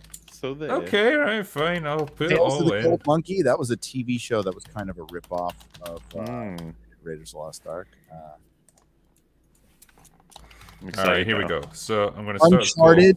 Isn't there some video game? Oh yeah, Uncharted is clearly inspired by Oh yeah, Indiana yeah. Jones. Hardcore. Which Laura, is funny to see that get adapted into film. Then you know. Right. All right, there we go. So that character with Here the we big boobs. Oh, Lara Croft, Tomb Raider. best Indiana Jones National movie. Treasure. Great movie. Love Gary, it. get your vote in, hurry. Oh, all right, let's see what we got here. So Now my expectation is it'll be between 1 and 3, and 2 will lose dramatically. yeah, it's losing dramatically so far. It's edging towards 1. It's not doing so good. I mean, I don't really know what they thought was going to be a winner about that one. It's like you've got enslaved children, guys getting their hearts ripped out. Hey, I like that movie. Okay, it's fucking I think- weird though. Yeah, Laura likes enslaving children, don't you know? Yeah. MauLer has got the best, most sinister laugh out of any villain. Like he's just having a great old time. I never quite understood that bit. What was going on when he rips the guy's heart out and then his chest just kind of like heals itself up again? It's like you've got his heart in your hand, but he's still alive. Like, oh, okay. Evil magic thing. I'm not sure. And then they burn him, and then the heart burns too. It's like, huh? It all Why did you makes take sense. it out? magic. Well, dude, they had the fucking voodoo doll, and he's like, when he stabs Indy, the doll vision, I was like, is he gonna die? What does that do? Oh. Yeah, it's just apparently it's just really painful. So I'm yeah. not familiar with voodoo as much as you guys think I might be. I just don't know my What? voodoo. I thought you were the authority on voodoo. Yeah, aren't Eldritch gods like the basis I think of it? Or It's the something? sole I reason don't know. why I think came voodoo's a over. whole different thing. Ah. Whole different thing. Is it okay? It's almost racist that Well, you are they implied otherwise. colleagues? I mean, don't you hang out with them in bars like the other gods? Like the voodoo? Wow. Oh yeah, we all just hang movie so much. So good. Yeah, Alison Doody as well. You know that's Dude, Dude, yeah, damn it. Doody. She was pretty hot though. Karen Allen on never mind when she was in the dress on the submarine when the wind was blowing, that helped a lot of kids through puberty. Just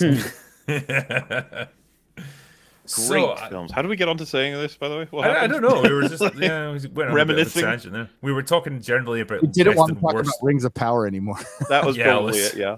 Let's That's a good- abandon that. What But did yeah, we come up like- with answers? By the way, was it best and worst of 20? Yeah, like kind of best and worst moments, I suppose, or best and worst movie experiences. What would you crown as the worst thing, Drinker, if we had to? Gun to your head, forced. I They're feel gonna like kill there's your whole family if you don't say Well, something. I feel like there's things that I've even blanked, like things at the start of the year that were awful, and I've just kind of forgotten about them. But honestly, like there's been a rush of horrible stuff right at the end of the year. Oh yeah. And it's been things like Willow, and it's been things like this with Witcher Blood Origin, like absolute terrible TV shows.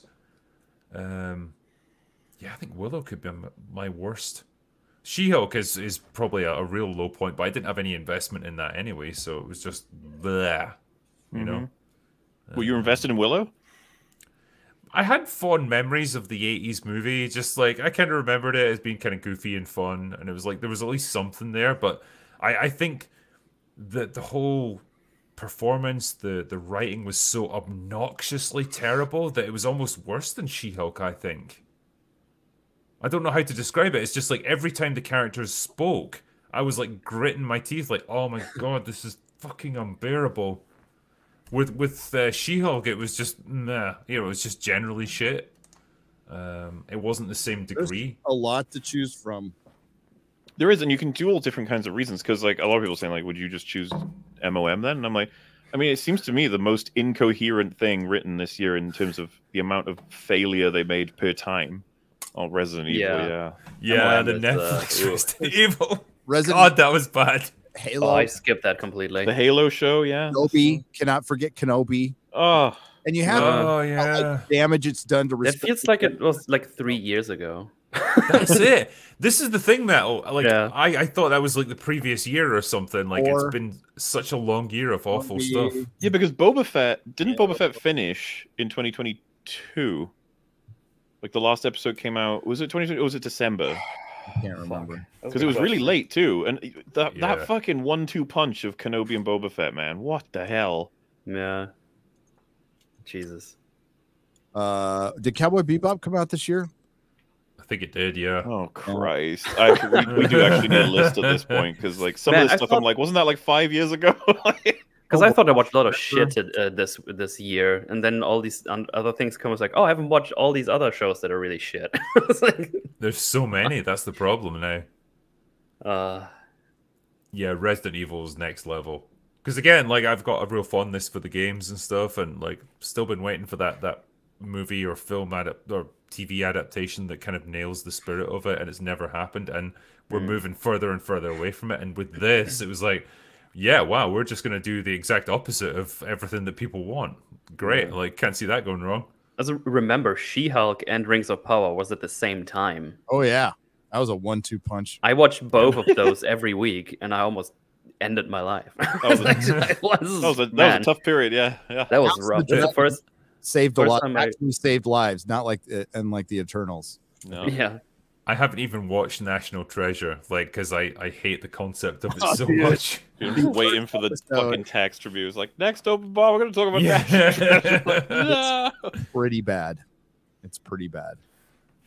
So- oh god, yeah, Wakanda Forever was another one. Kind of That forever. was Yeah, it was absolutely awful. painful. Don't forget all the D+ shows. Moon Knight was stupid. Was that's- Moon Knight this year? Yes. Yeah, Beginning it was. God, how can there be so much shit all There's so the much year? shite. That's so much. How did we bad stuff. cover all this? It's a mountain of it. We couldn't cover all of it. We had to kind of like tag team a little bit on some Like a of it. relay race, and it's like you get that, I'll get that, you get that, I'll get that. Yeah. Woman All right. King, Wow. Rose, yeah, all kinds of failures and Lightyear, Strange World, lots of horrible, and- horrible things. Wasn't Picard season? Was that this year? Season 2? No, I think I actually skipped Star Trek Discovery season 4. I believe came out this year when Stacey Abrams came out playing Planet Earth. So that I didn't after season 3 I was like I can't do this to myself anymore. So I didn't watch it.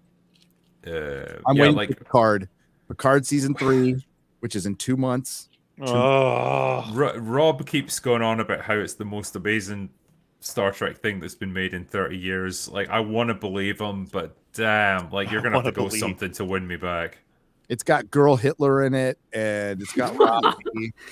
So I don't know, but Amanda Plummer. I think she was in Fisher King, right? Her haircut is like Girl Hitler. I don't know. I don't know. I love Rob. I don't know. Yeah, I think he goes a bit easy on certain Star Trek things at times. Like, he wants it to be good, and it's like, because he thought Avatar 2 was really good, and it's like, I don't think you're. oh I don't God, think I agree with you on that one, sir. I feel so like I could be so mean to that movie if I want to. I thought it was so bad. I mean, you were kind of mean when I was kinda covering mean. it. I think it deserves it though, because it's like it had every opportunity to be amazing. It had 13 years to get made. Like, there's no Yeah. excuse for bad writing if you got that long. And that amount of money and that level of like experience. Come on, James, what are you doing? What's happening, Yeah. man? James Cameron as well, like the guy you used to be able to trust to make a good movie. Yeah. A lot of people like it. Hey man, Avatar 3. Oh dear. And it's gonna release the same day as the Sonic movie with Shadow the Hedgehog in it. Can James compete with Edgy the Hedgy? Let us see. I want What Sonic a- to be the underdog champion of this one. Dude, that would make my fucking life if Shadow the Hedgehog is more money than Avatar 3. that would be so good. That would be beautiful. God, when's it coming out? Yeah, there's like a 2 or 3 coming out. 10, 15 There's- years, I don't know. There's 3. I think the last one's going to come in 2028. we were watching. We were covering Waters of Mars on Real BBC. It came out in great. I've been watching the hell out of Doctor Who ever since then. I just started at 10. It's running, went on, but it came out in 2009. That's when Avatar, the first Avatar, came out. We're like, look at how old this. Oh my God, that is a long time. So I mean, even Avatar is a holdover from a different time in Hollywood, like, and it's mid at best. Yeah. I should ask though, like, has there been any good moments this year? Are we including movies, TV, and games right now? Because I think I know what me and Pedal are gonna say. I think because we need to cast a wide net for this one, so to get anything good. God of War Ragnarok is one of our favorite games of all time. Basically, yeah. Very happy with that. Could have gone bad. Give me more of that. Nom, nom, nom, nom, nom. And on the opposite end, because we haven't said much about gaming, Callisto Protocol and Scorn, they were huge disappointments. Dude, fucking Scorn. Oh God. I say this like I'm looking at Gary and Drinker, who are like, what the fuck are these things? Are they? I've heard of Callisto Protocol and it's been absolutely getting slated. I've not played it though. Yep, and then nobody cared about Scorn because it's incredibly like thin and quick. Maul and I played it at the same time. Then MauLer's game fucked him over, and he lost like an hour. It's like, fuck this, I'm out. And he just sent everyone over to my stream. I couldn't be asked to play it anymore.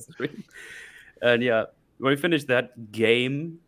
Elden Ring, of course. Sorry, I should have mentioned that. Yeah, Elden Ring was fun. It was fun, but I think fun's a bit of a stretch. It was a challenge, that's for sure. I mean, I play all them Souls games. I like them. Oh yeah. But yeah, Elden Ring is a weird one. I really liked the first game experience, the first way through. Then I think I did like an item only playthrough, which was like a crazy idea I had.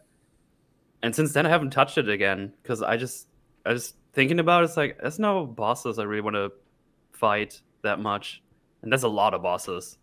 Oh yes. And there's so much side stuff that when you saw it for the first time, it's like I don't really need to go here, except I need a specific item. So yeah, I don't know. I haven't gone back. Maybe when DLC drops at some point, or if there's like a really cool overhaul mod, I'll probably go back and check it out again. But yeah, I would say.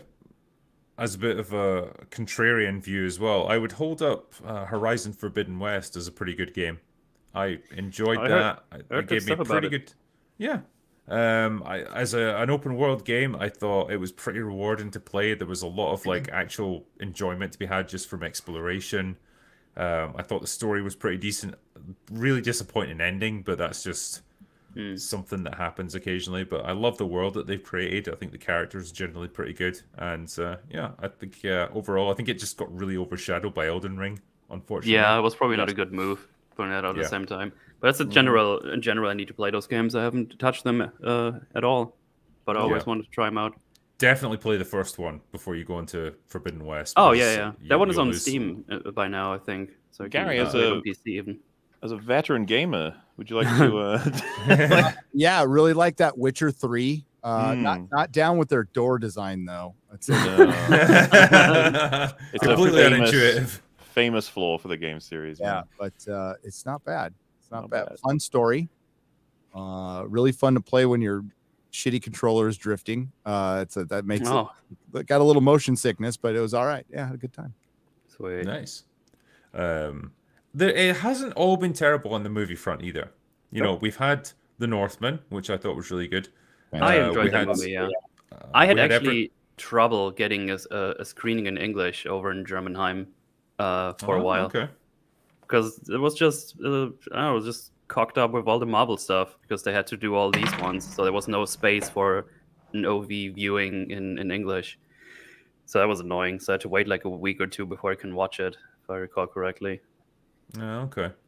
Yeah. Well, I guess it was worth it in the end, but yeah, nice to see like big budget movies like that getting made that like they actually have a real artistic vision behind them. I don't think it did huge box office numbers, but I think it deserved a bit more attention probably. But I really enjoyed it as a movie. We had All Quiet on the Western Front, which I thought was fantastic. I thought it was a great adaptation. Obviously a classic story. Right. Did anyone here watch the RRR movie? I watched that this year. That was awesome. I thought that was great fun. Yeah, I really enjoyed it. I'm gonna. Was I drawn back in, which I didn't expect to happen because I kind of hated Stranger Things at that point. I did told too. you, Gary, many times over. It's like, I'm not going to watch it. Fuck that. But yeah, heard enough recommendations. I was like, okay, fine. I'll look into it. Yeah. I have to say as well, Cyberpunk Edge Runners was Oh, yeah, surprisingly good. I That really was liked fun. that. Yeah, it was pretty good. It kind of it drew me in fairly like consistently over the first few episodes, and then just I think for episode 4 or 5, just I was like fully in. I just thought, yeah, these characters are really good. You've done a good job with this one. I like it. So that worked.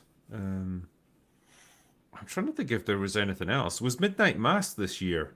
Was that last year? I feel like that was last year because I saw people saying like Squid Game and Arcane, and I was like, no, both of them were last year, right? Yeah. Yeah, that was last year. Better Call Saul. Yeah. I haven't seen Tulsa King, but everybody that I know loves it. Yes. And Yellowstone, which I haven't watched, but all the stuff around Yellowstone was. Well, and I guess popular. what would you say, Drinker, about Andor? So it's a good show, not like top tier or anything, but it's one of those dark horses that again surprised me, and I'll give it a real mention for that. Just it should have had everything against it, and yet somehow, damn, they put a lot of work and a lot of thought into this, and they produced something that was actually pretty damn good at the end of it. Definitely pacing issues at work there. Probably an overstuffed cast as well. But I can't deny the quality of work that went into it. And so I will give it a good mention because of that. It is nothing like Disney have made up to this point. No. It is clearly it was handed off to people who had nothing to do with anything else they were doing. Yeah. Which is kind of that was the theory we had. It's like, whoa. Yeah, it was Andor was one of the first productions that started up when they were trying up their streaming shit, right? They were like, Andor, get going. That's something we know we're doing, so go ahead. And then they were like, right, what else are we doing? It's like, oh, movie for Kenobi? No. We'll scuttle it into a TV show. Same for Boba Fett. And then they get rushed out ahead of it, and man, does it show, you know? Yeah. Like when people could see the sets in Boba Fett, remember that? The like screenshots, you can see the wood behind the Right. Like, You see inside the buildings that are empty. It's like wood things holding them up. It's like, and then everyone getting exhausted of Tatooine because it's not just that you're on Tatooine all the time; it's that it's the same fucking street in Tatooine every time. Yeah. There it is. Walking through, we're making the most of this set, right? But yeah, compare that to Andor, where it's like it feels like a real lived-in place. Like every place you go feels like it's people have been there for a long time, and it looks real. It looks believable. It looks. It's the first time in ages that Star Wars felt like a big universe. Yes. Yeah, it's felt tiny for ages now. Yeah, because like we go to Tatooine, and then this one place for 5 minutes, and then back to Sand People. It's like, oh god, stop. Well, and that's the thing, right? Like the whole idea with Andor is we have several POV characters that are all in different portions of rebelling against the Empire. And then we have characters who are in the Empire trying their best to ensure its stability and control. It's just like, yeah, that was probably what you should have made a show about if you're going to be trying to get us all that. But like, I grant that a lot of people fucking hate the pacing in that show. So it was awful. And ultimately, a world I could give a shit about. What we're leading up to the Death Star that gets blown up by a guy who eventually quits, who was babysit by a guy who eventually quits, leaves him behind a couple of times. I mean, it's the same world. So it's hard to give a shit about it. Oh, yeah. The sequels have done serious damage. Yeah. So. Yeah. And there's no undoing. Dude, I'm worried that the day. But then it's like, do we judge this show on the sequels, or do we just judge it on its own merits? I guess that's the I mean, but problem. I think it's kind of impossible for it to exist on its own when it's leading to the Death Star again. Like, fuck. Well, what Gary's doing is explaining why you have a lack of investment, which I think is totally fair. Yeah. As to I don't you're blame not saying anyone it for makes it good or Star bad. Wars. I assume you're just saying this is why you just can't care about it, which I don't. Yeah, blame at all. Yeah, I think the meta around it is like, well, one, why nobody watched it, because it's featuring a backstory to a character that no one cared about anyway, who we know is going to die in a mediocre film. This is why I didn't really keep up with it. I didn't really care. I watched it because a lot of fans and a lot of recommendations were like, you got to look through it, give it a chance. And I was like, all right, fine, I will. But like, normally speaking, this is like the one time where because of my job, I watch a thing and then I'm like, oh, That wasn't cringe. I'm okay. I survived. I'm all right. I actually wanted to see how it ended. Okay, that's nice. Oh, Bullet Train. That's another one. Yeah. Yeah, I mean, I watched it. I enjoyed it. I thought it was perfectly fine. It was fun. Yeah, Fun that was a movie. really fun movie. It's like, don't think too much about it. Like, kind of ludicrous at times. It doesn't matter. It's just fun. I think movie. the big thing for this movie is it makes it clear pretty early. It's like we're not here for sense. Like it makes clear what it is. It's not taking itself super serious or anything. It's like, okay, we get over the top bullshit here, but that's what we're trying to do, and I think that helped it a lot, and it's like really fun. Yeah, I think for me it was like that perfect movie to watch around about Christmas time as well. Like, you know, when you're kind of like semi-drunk most of the time and you're not sure what day it is. It's just like, I just need something to chill out with for like a couple hours. Right. Yeah, it's perfect. Like, yeah, you can have fun with it. So yeah, I like Bullet Train. I wouldn't put it in again like top tier moments of like the year or anything, but it was there. Someone else also mentioned, I forgot about this, Jurassic World Dominion. I haven't even seen it. I don't even know which is the last Jurassic Park movie I've seen. I don't even know.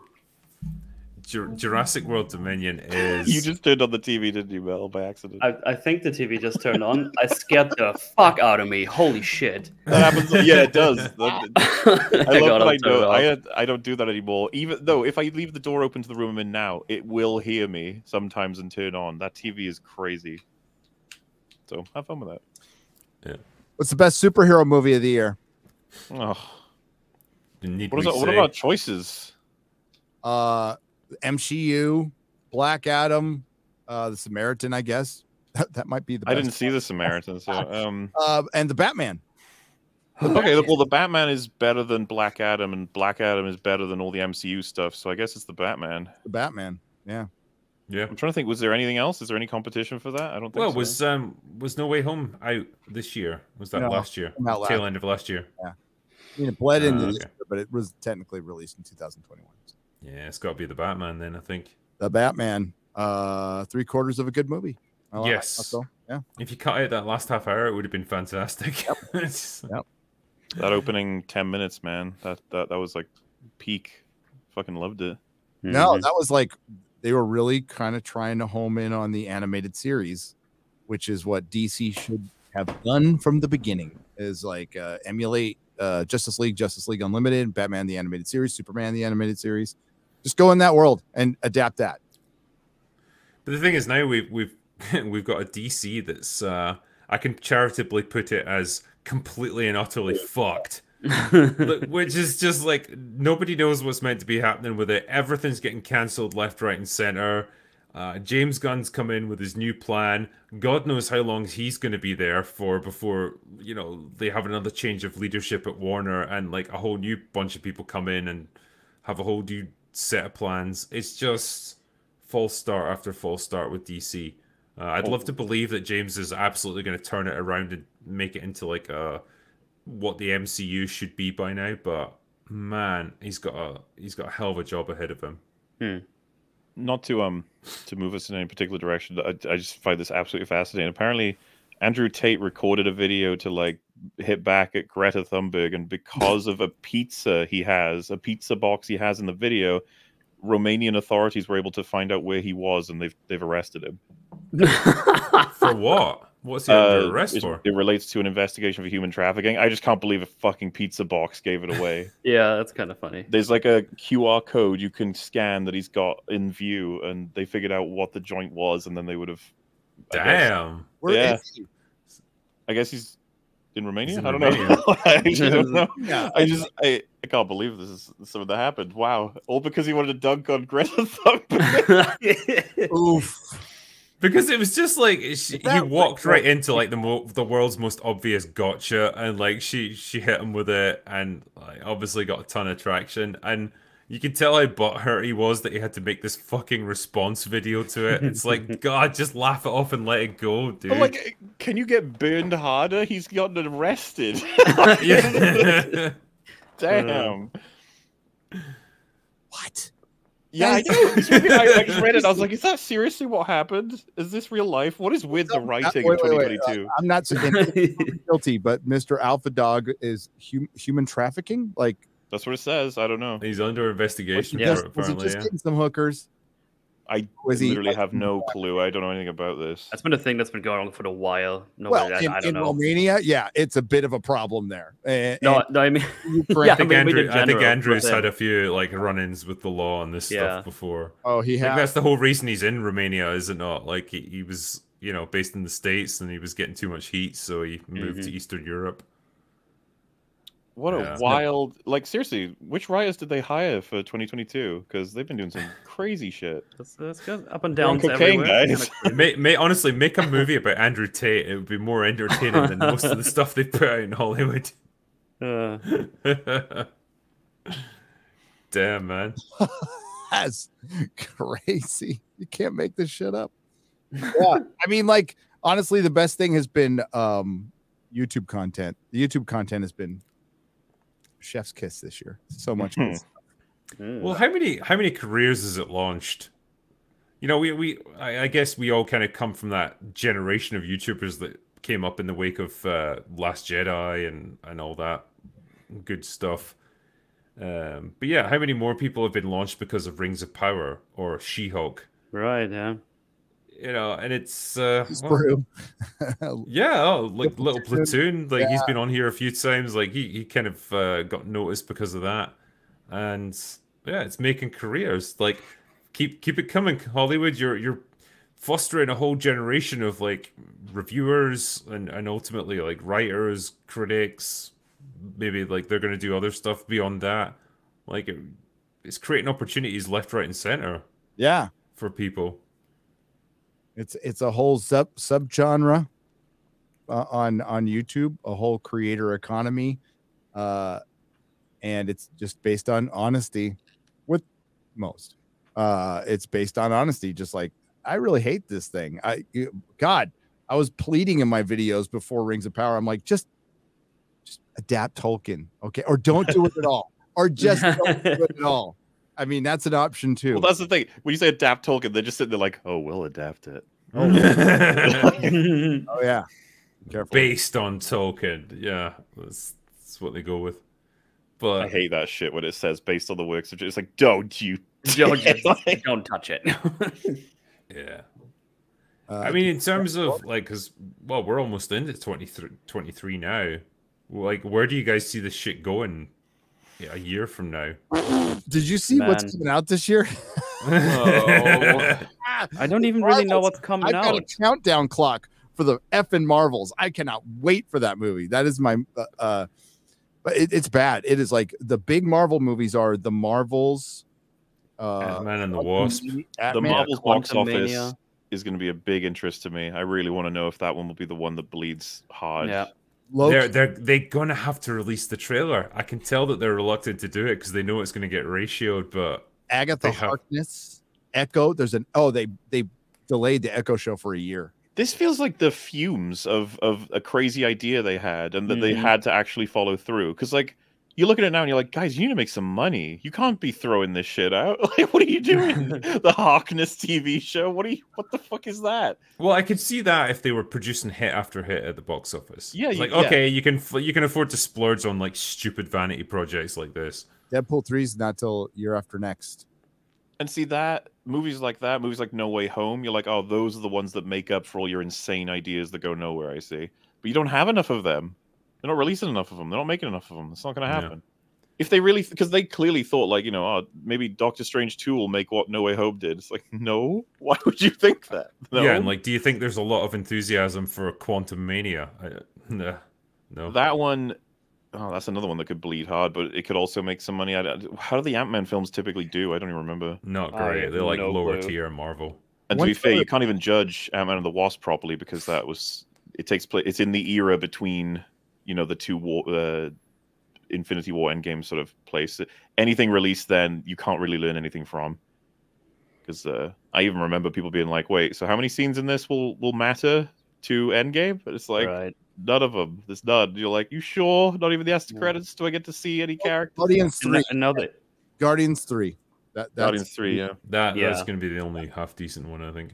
Yeah, and we'd be lucky if it is, and it will be the end. That is the official, absolute, definite end, because there's just not going to be anything after that, right? Like, Been waiting because Guardians 3 should have been out by now. Is all that stuff that happened and with? It's also a script that was written in the before times. And you can tell they're a team. They're passionate. James Gunn is leaving after this, so he gets to be a little bit more edgy, hopefully. And hopefully they let him do whatever he wants, and hopefully it's a fucking good film. But you guys know it could be a shit film. Who knows? 65. That trailer looked pretty good. The trailer though, so I don't know if you guys have seen it, but no. All right, it's Adam Driver. Why did I say Andrew? Adam Driver is transporting some people in a spaceship. They crash on a planet, and it's Earth 65 million years ago. So it's like, they take on dinosaurs. Oh my god! Yeah, I mean it's could be really bad or good. I don't know. John Wick 4. Oppenheimer. That one looks good. Yeah, that one looks good. But then it's like, okay, well, is it actually going to have any kind of like humanity in it, or is it just going to be like literally a nuclear fission demonstration for us all? Might go into like what the guy went through. Like he hopefully, shit, and like was aware of a lot of secrets that we weren't aware of, and then we'll see how Nolan was able to practically mimic a atomic explosion. So, I worry about Nolan making it very like I need my juicy, flashy characters. Give me something, please, Nolan, because I know you can make films, but I just... when is Dune Part 2? Is it released this year? That's good. That's a good one too. Yeah, Dune was good. Yeah, right. I feel like everyone will keep track of Dune 2, right? That'll be because the conversation will then be about Dune 1 and 2 together. Yeah, because I worry that like, the fact that we just kind of forgot that Dune existed when we were talking about like highlights of the year is just like it's a bit worrying that the film just has no real longevity. It's just like at the time we watched it and thought, yeah, this is a pretty competent adaptation of the source material. Okay, whatever, moving on. There wasn't a huge amount to like get invested in, I suppose. Yeah, there wasn't a lot of fire. There was, so to speak. Oh, the Barbie movie. We all gonna go see that? Oh, yeah. God. Of course not. What if it turns out to be really good? Oh God, what is that even gonna be like? Is that like Barbie but real? Is it gonna be the woman that Barbie was based on? Is that the idea? Or I actually know nothing about it. I don't know. The trailer didn't tell us much, so I'm just like, a Barbie girl is living in her Barbie world. That's what it looks like. Gosling. I'm matched eyes. I'm most excited about Indiana Jones. I can't wait to see that. Oh yeah, no. We just said there's only 3. Come on. Yeah. Don't make this movie. Is it too late? Can they just cancel it now? Can we still stop? Yeah. Disney, they have to press a button back out of this. To push it onto streaming. It's just one button away, and you're in the room with a gun. Like, don't press it. Don't do it. Swear to God. You can make a choice. You can be better. Like, don't do it. Jesus. Just nothing good's gonna come of this. Please don't make this film. Oh, Mission Impossible, yeah. That's it. Right, yeah. That's a cinema one right there. Hell yeah. It's weird. That one's gonna do really, really good.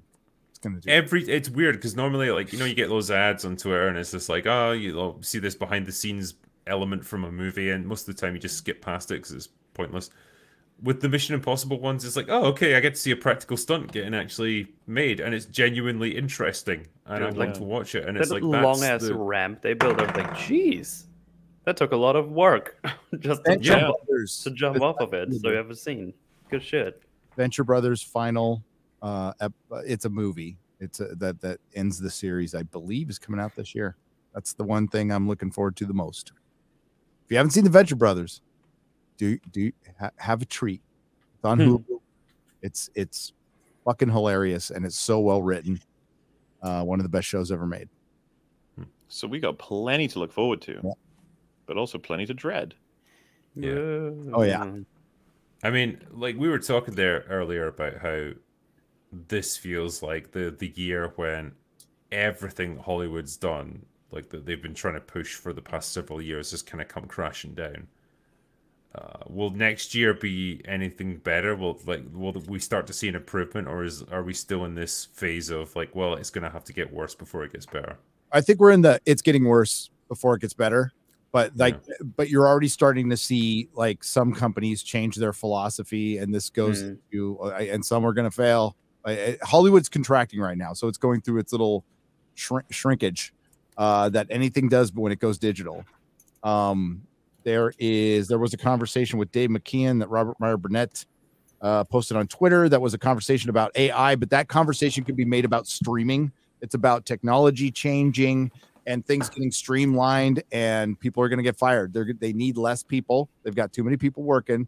You don't need multiple line producers and multiple assistants to make this shit anymore. You just don't. You don't need super produced television shows anymore. You just don't.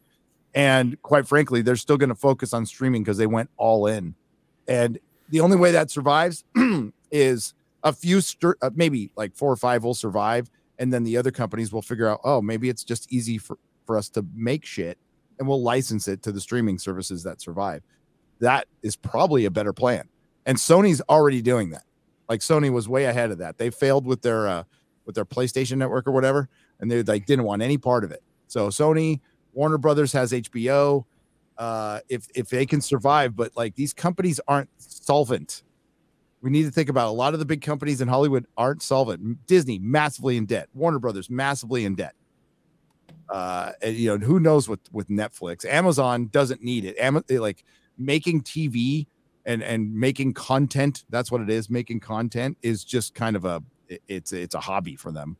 It's not even a percentage point of what money that company brings in. They're a mail order company. So and they rule the school right now. Them and Netflix still rule the school, even though Netflix is experiencing shrinkage too. So I don't know where it goes. Maybe scripted entertainment just isn't the most important thing anymore. Gaming is the ultimate form of entertainment now. It's not the film. It's not the TV show. The money games dragon is insane. It's unbelievable. It dwarfs the entertainment industry. Like it's weird because it doesn't get talked about nearly as much in like mainstream media. I mean, obviously you've got gaming publications, gaming websites and stuff, but it's kind of like stuck within that niche market almost. But like it doesn't get that wider attention and the recognition of like how much money it makes. And it's insane. Like it's an insane amount of money. It dwarfs the global box office every year for Hollywood. Every year. Yeah. And you're starting to see Hollywood producers move over to gaming. That should be a sign too. Mm-hmm. So maybe we're in a big entertainment paradigm shift. That's what I'm saying.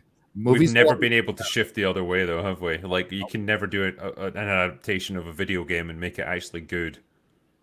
No. It's still not. Last of Us, wouldn't hold my breath. Well, that's the thing, right? I think they're trying again. We're in another generation of trying, because Arcane was obviously like, oh, shit, that was from a game? You're like, mm-hmm.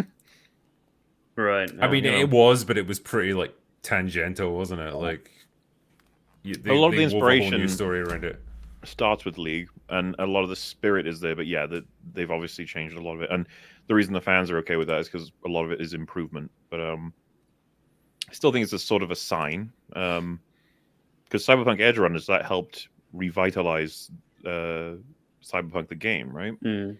I think a little bit. People went back and checked it out again. But yeah, we're all going to be keeping a little eye on the Last of Us show. I'm sure it'll be great. Right, guys? Come on. Yeah. Mm-hmm. Whoa. Yeah. Fantastic. Full confidence in Pedro Pascal. I'm sure he's going to do a fantastic job as Joel. They've been trying to make him a leading man for so long, and he was so great Mandalorian with the mask on and not saying very much. Yeah. I think he's good in his niche. Like, he was good in Narcos. He was good in The Unbearable Weight of Massive Talent. Like, he can act and he can be quite engaging, but I don't know if he's a leading man. He doesn't quite have that about him. Maybe he doesn't need to, though. Like, maybe it's just fine to be a character actor. Just don't try and push him into something he isn't, I suppose. Yeah, kind of leaving aside his you know, his shenanigans on social media. Like that's a whole other thing. But you know, in terms of what he can deliver as an actor, he's not bad when he's in the right role. I just don't think Joel from Last of Us is the right fit for him. Nah. But Story drinker, he probably wouldn't even be the leading man. Well, that's true. Yeah. Yeah, he's gonna get his head bashed in with a 5-iron. So I'm sure they want to get to that part as soon as possible. I know. I can't wait for Abby to show up. That's going to be hilarious. I do. That's one of my favorite lines from any movie. It's just like, Nick fucking Cage. I know we've got a few super chats here that we could probably try and tackle if you guys have got a little bit of time before we finish up. Do it. Let's do it. And we now know where to run, so.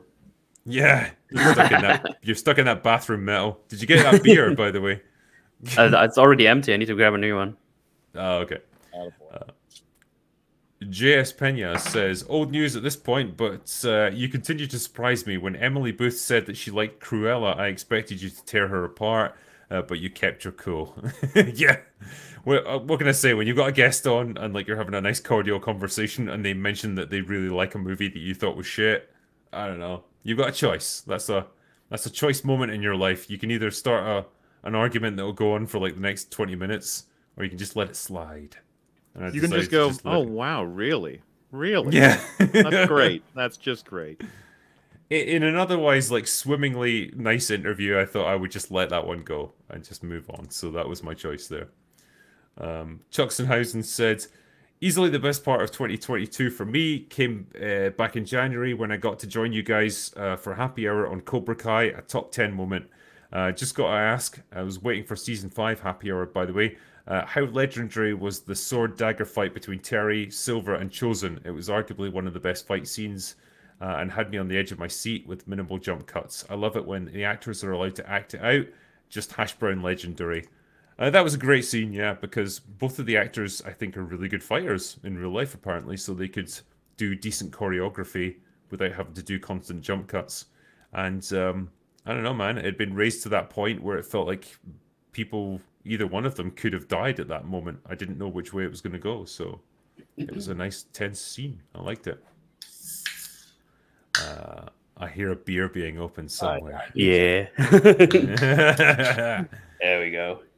Stephen Bobo says, drinker in the panel, who do you think is the worst live media meltdown of 2022? My picks would be CM Punk, Frost of G4 TV, or Kanye West. Christ, that's a hell of a list, yeah. It is a hell of a list. Was it Kevin Smith's? There's some Kevin Smith's done stuff this year, I assume. Yeah. Did he? Probably. It was cried a lot last year, but yeah, oh man, I mean, Kanye kind of steals the show, huh? He does. But Frost took out he took out his own company, and Frost took out somebody else's. Yeah.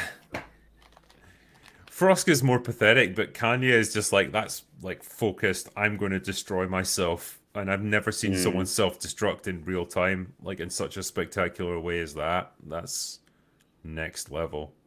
You know, Frost was just an asshole. Yep. Her agent must be really good. Yeah. Like, very quit. Yeah.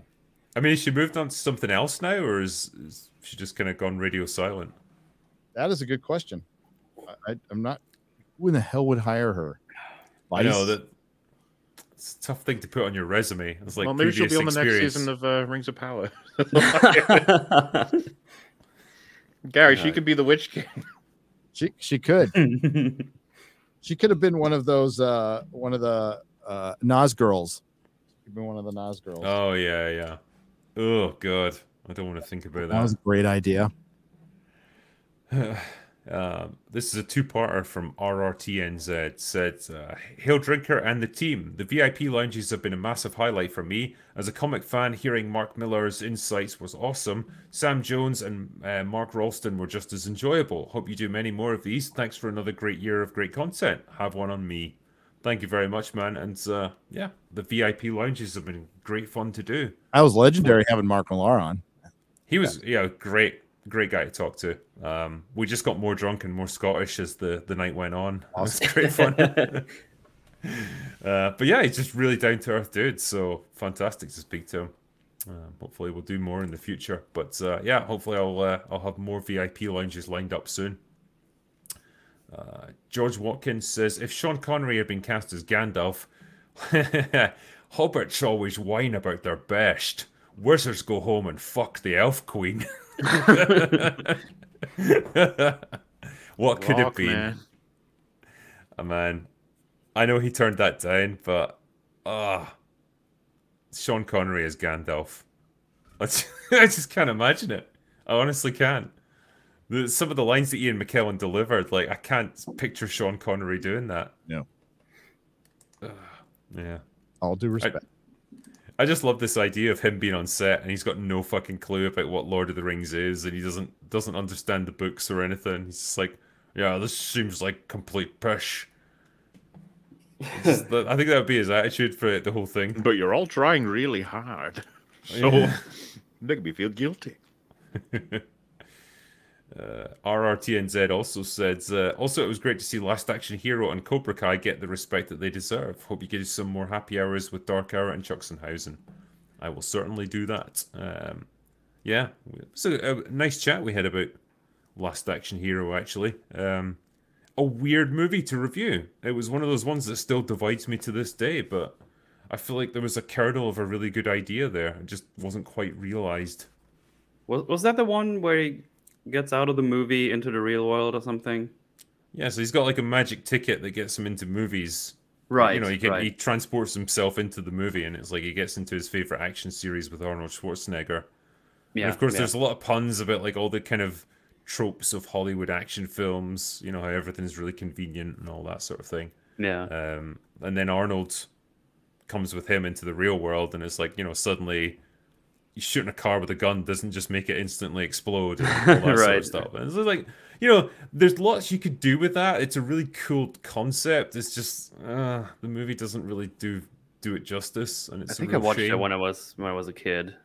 Yeah, and then I don't remember it that well, but I just have a vague memory of the movie existing. Yeah, I remember like being in the same situation. It was like early 90s it came out, and so I was only like a little kid then, and watched it with my friends, and we were just like thinking it was going to be this kick-ass Arnold Schwarzenegger movie like they all were back then, and it was like, oh, this is some weird satire. I don't understand it because I'm a kid and I'm simple, and like, yeah, didn't like it. But yeah, now it's, yeah, there's more to it, I think. J.K. Fozo said, Merry belated Christmas to everyone, and that even includes the Europeans. The little baby Jesus loves them too. Aww. Does he though? Thanks, I guess. J.K. Fozo also said, man, I can't really speak to the best of the year, but for me the worst is the ungodly trinity of Kenobi, She-Hulk, and Rings of Power. I can't even decide which is the least offensive. Maybe She-Hulk. Maybe. Yeah, it's one of those levels. It's like, I don't know how low I put any of those because they're all very low from the get-go, and then you want me to tier them. It's like, give me a couple of hours. I don't know. I mean, yeah, it's like when your friend says to you, well, would you rather be burned alive or torn limb from limb or whatever? It's like, exactly. Well, they're all horrible. Like, it's really hard to rate them. I just know I didn't enjoy any of them. Drinker often being asked whether or not he'd like to be burned or torn limb from limb. Apparently, it just comes up a lot, you know. It's like every time I go to Wales, the people ask me that every time I go into a pub, you know. We're friendly people. Yeah. Lilac and Snosberries said, been listening to the Witcher audiobooks again and trying not to get sad or angry about the wasted opportunity that was the Netflix show. How long until Cavill buys those rights to put right that wrong? I'd love to see that. Couple decades. You kind of feel like if he'd been in charge of it, man, what would they have made? Could have been so good. Like, if authentic to the books. Well, yeah. I mean, they had to saddle it with identity before talent, and not saying there isn't any women who could have produced that show, because there is. It just wasn't Lauren Hissrich. Came very clear very early. She was the wrong person for the job. Yeah. Andrew McCarthy says, "Cheers. Thoughts on the Sopranos TV show?" No. Never watched it. I can't offer you any thoughts either. Good. I haven't I seen haven't it. watched it. I need to watch it. Good. Absolutely, you should watch it. It's highly recommend it. Yeah, it's one of those definitely need to watch at some point when All time classic. I have unlimited time in my life. He also asks us, Gary, is the It book good?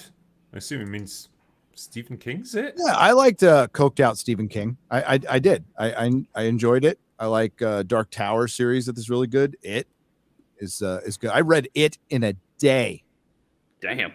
That book's like 2,000 pages long or something. Yeah, it's like it was like a 22-hour read, 23-hour read, but I was locked up, so I had nothing better to do, and we were locked down at the time, so I couldn't leave the cell. So I just read the book, finished Fair it. play. Yeah, fair play. I think the bit when the giant space turtle came into things, I was starting to get a little bit tripped out by it. It's like, okay, Stephen, you're going into realms that I don't really get.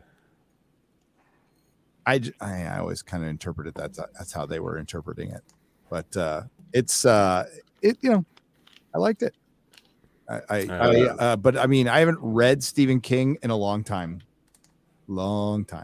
Yeah, just don't read him on Twitter. No, that's some of his horrific writing to date. His takes are pretty horrific. Yeah.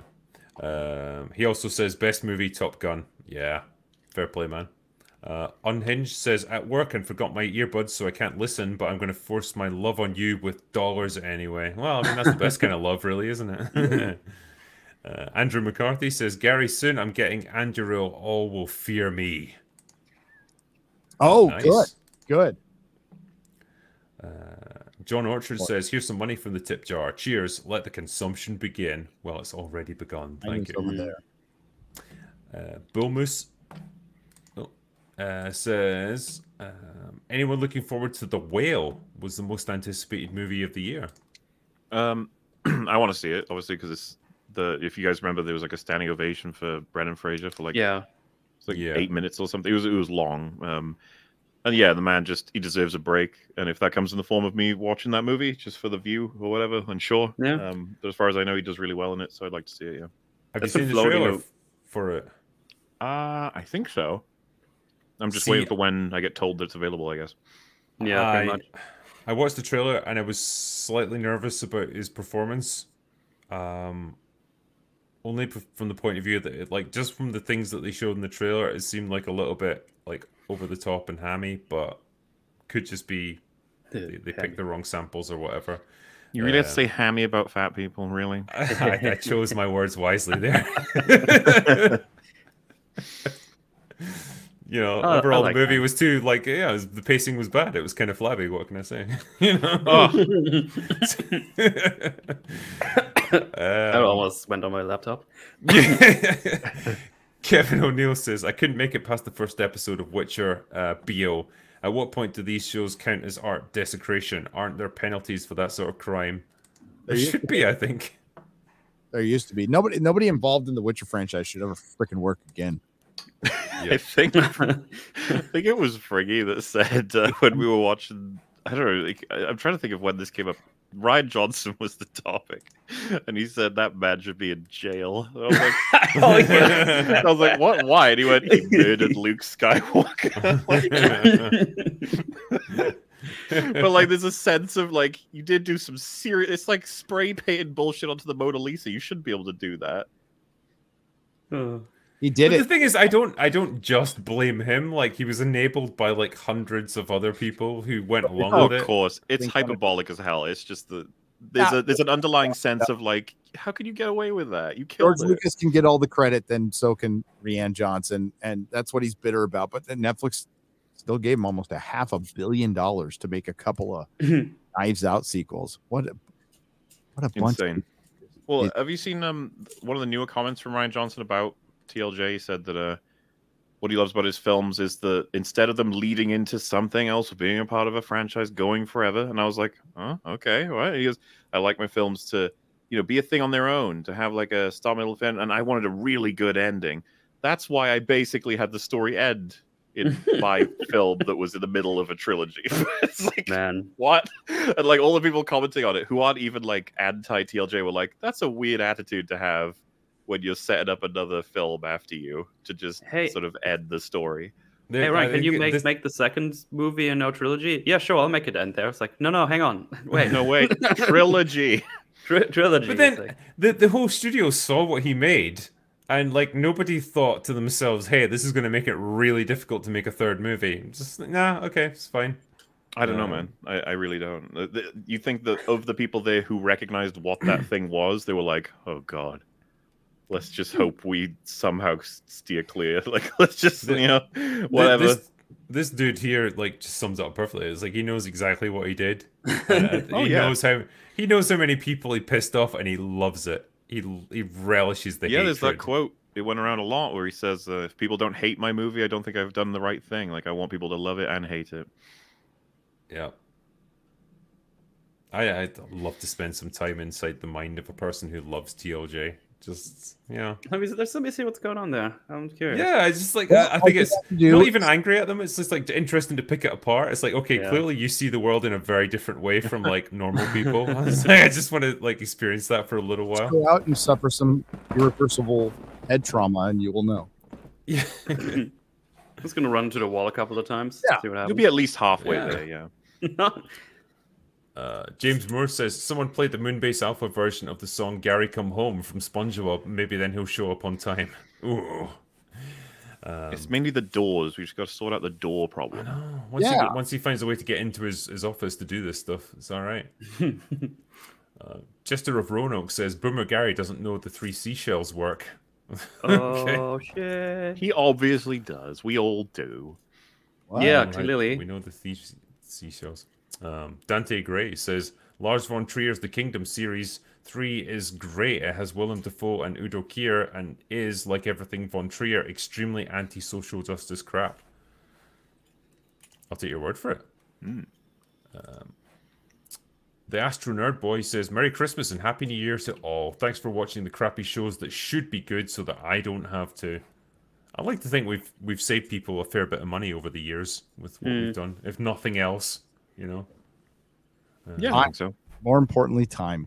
You can get money back. Yeah. Get time back. Yeah. Foo Fighter says, I'll be offended if you cancel... Sorry, I'll be offended and cancel you if this dollar isn't used for alcohol. Cheers to you, chumps. I can guarantee that it will be, so you'll be all right. No problem. It feeds directly into a little vending machine in his house, all that digitally, and it just deposits cans and cans. It's just, there's an IV like hooked up to my arm. It's just like pumping it into me right now. You just hear like a little ka-ching, and then, oh, nice, another shot. Yeah, I'll just be like, oh, yeah. Swanike says, cheers, Drinker and Co. First time catching one of these live. Thanks to all the great content and keeping us entertained when Hollywood wants. Well, we do our best. Thank you. JS Pena says, will we get a reflection video this year? Yes, you will, on December the 31st. The Drinker Reflects. I didn't do one last year, actually.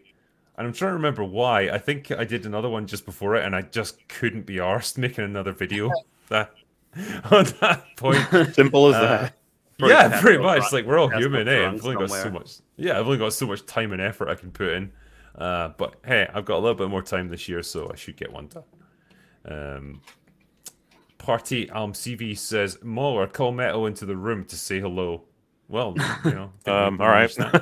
Yeah, Metal, will you speak? Come in, say hello. Hello. There we go. I guess Amanda should go upstairs and say it to your microphone, but I fuck that. Yeah. You don't have to be a cloud for these people. Okay, we fine. tried that at the start of the video and it didn't work. Angry Batman says, just wanted to wish you a happy new year and thank you for all the work that you've done this year. I'll go away now. And I think I would echo that amongst all the guys on this panel. All of you have done fantastic work and hopefully, save people a bit of time and money with all the shit that we've had to deal with this year. So, well done to you all. I'll do a couple more and then finish up, I guess. Fucker Wolf says, hello guys, did you happen to see A La Triste? I haven't seen that. I don't know what that is. Never heard of that. No. Not familiar, no. Sorry, man. Purple Thighs says, Rings of Power, Willow, and Witcher fighting over which has the worst protag and story, while House of the Dragon is being petted and adored by real people. That's pretty much it. Yeah. Quality shines through, I guess. Casey Boyd says, do you think these film companies push an ideology because they have alternate funding and sponsorship? That's the only reason I could think of, that they don't care as much about box office revenue. Well, I mean, we could bring up the whole ESG thing, but yeah. Don't know how much of that factors into it for them, and how much they still need just cold hard box office revenue. Streaming's always a weird one because you never know really what they make directly from a show. It's just overall how much does this boost their audience for like their whole streaming service. So it's a bit more murky, and you don't get ratings for it, which is annoying. Yeah. And there's a reason for that, because they're not very good. Yeah. What? How dare you? I mean, I would genuinely be interested to see, like, okay, what did the finale of Witcher Blood Origin get in terms of like viewership within its, its first 24 hours, say. Is it 1 million people? Is it 500,000? No. Like, just genuinely curious. Well, with the money they're putting into it, and there's still broadcast TV, which is dying, that just dwarfs what these things get in views. It's not even close. So you've got your old model that was very feasible that is now dead, and you have to hide numbers, but now you're going to ad tiers, so you can't hide the numbers anymore. We got an idea on the third party thing with Nielsen now.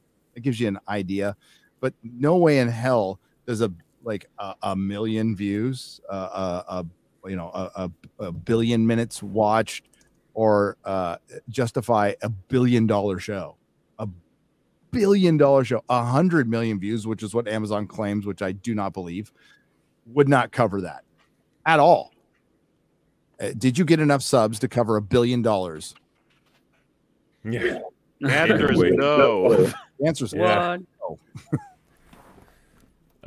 Matt Baker says, go guys, good that you do sacrifice yourselves for our safety to not waste our precious time for shit shows. Have a great boozy and awesome New Year's Eve. Thank you. I intend to, man. Batman's Pet Goldfish says, at least we had what is this? House of the Dragon, God of War, Ragnarok, and Andor. I mean, yeah, we had some good stuff there. Gordon Cadell says, I know it's off topic, but R.I.P. Pele, truly the greatest of all time. Wait, what?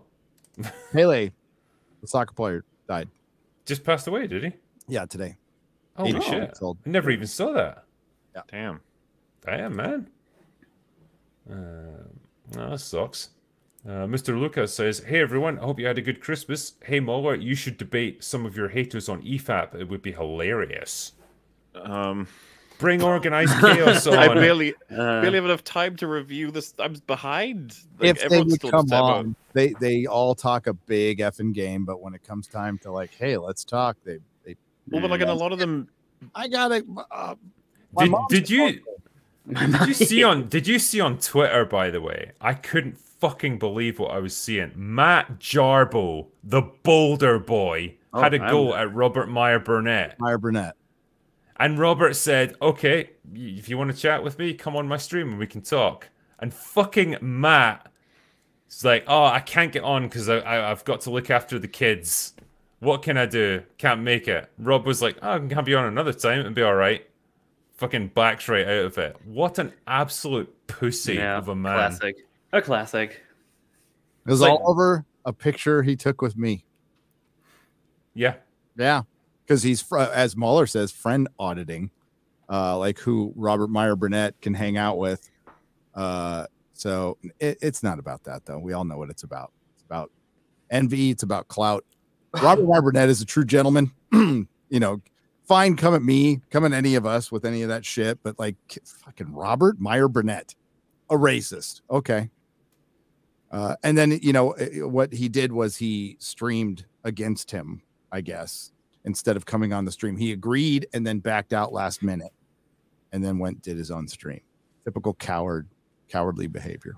The idea that Matt Jarbo is going to be some kind of moral authority on integrity and like personal conduct, it's like, fuck off, you absolute twat. Like, why do you even exist at this point? The only reason people even know your name is as a fucking internet lol cow. Jesus. Next one is Axe9 says, idea for Hollywood. Patty Jenkins directs every movie and Phoebe Waller-Bridge plays every single role. Oh, God. We'll save Hollywood. I think Jennifer Lawrence has to play every role. Like, At least Lawrence. at least she's hot. Okay, I'll give her that. But Yep. Phoebe Waller-Bridge, I don't get. No.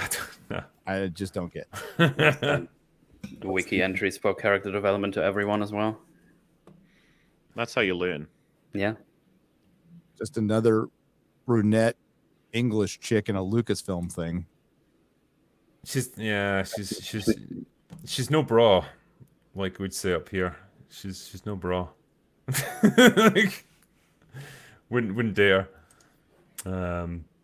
Hurricane Laura says, thank you for this place where we can commiserate freely about today's bad entertainment. Cheers.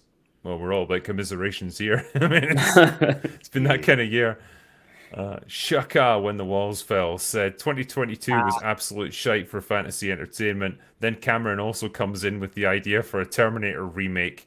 If this continues, 2023 will be ripe for liver necrosis from trying to drink to forget. He wrote the story for the last Terminator remake. I just don't have any faith. Sorry. Oh, they'll annihilate Terminator again. That's one of them franchises that just slightly crawls back out of its grave, like, and then they just hit it with a shovel.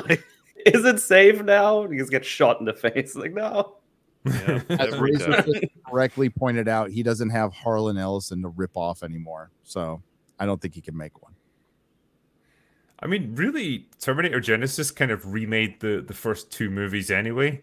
And just like completely recontextualized everything and rebooted it. I don't know if you remember, it does redo the opening scenes of Terminator 1. It erased Terminator 2.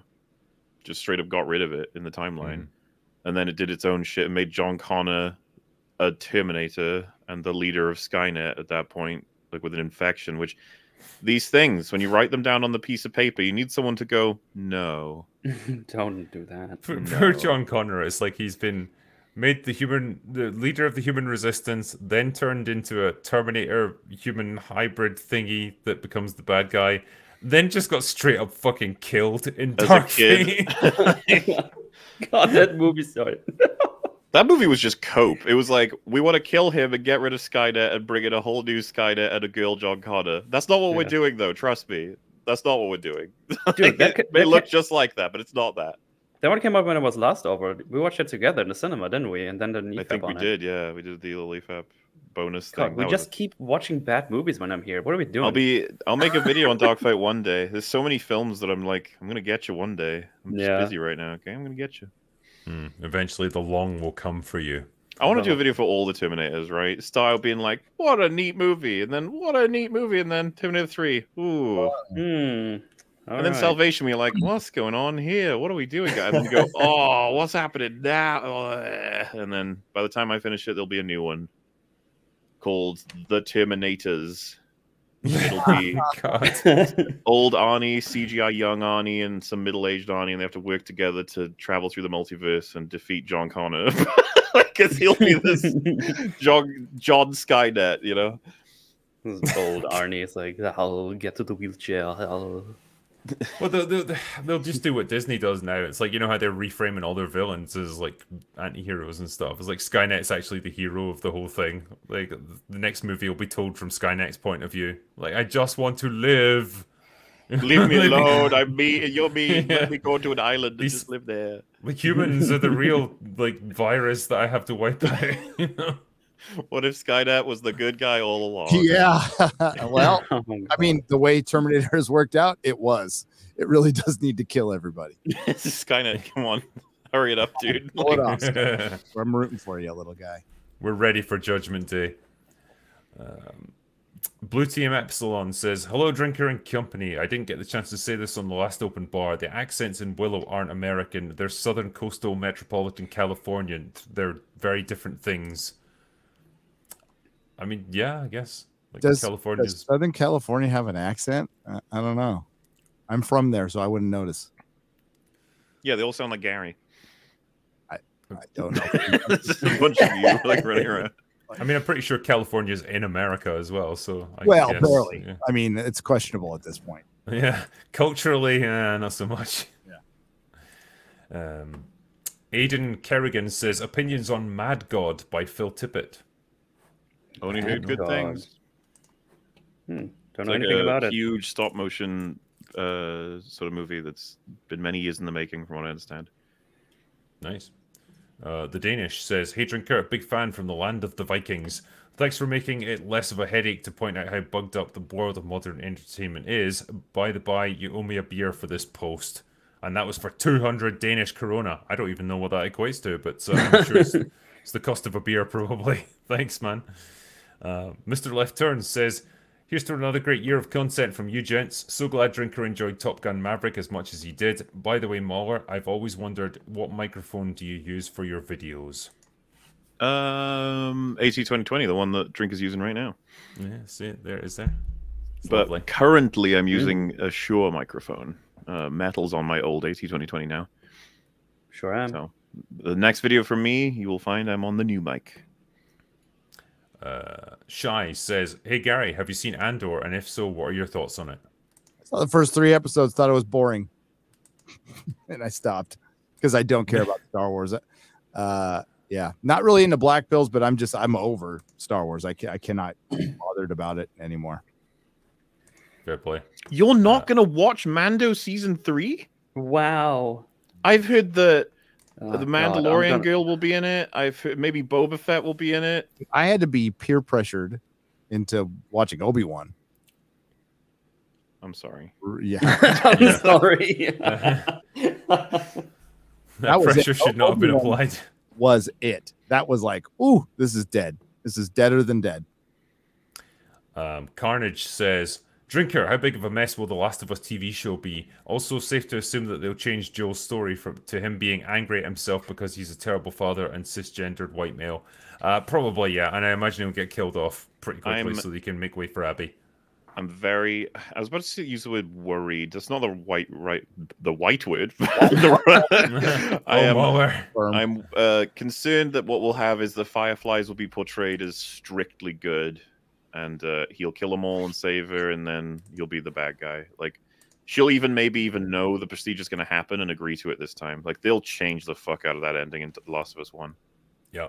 And Can't take agency away from her.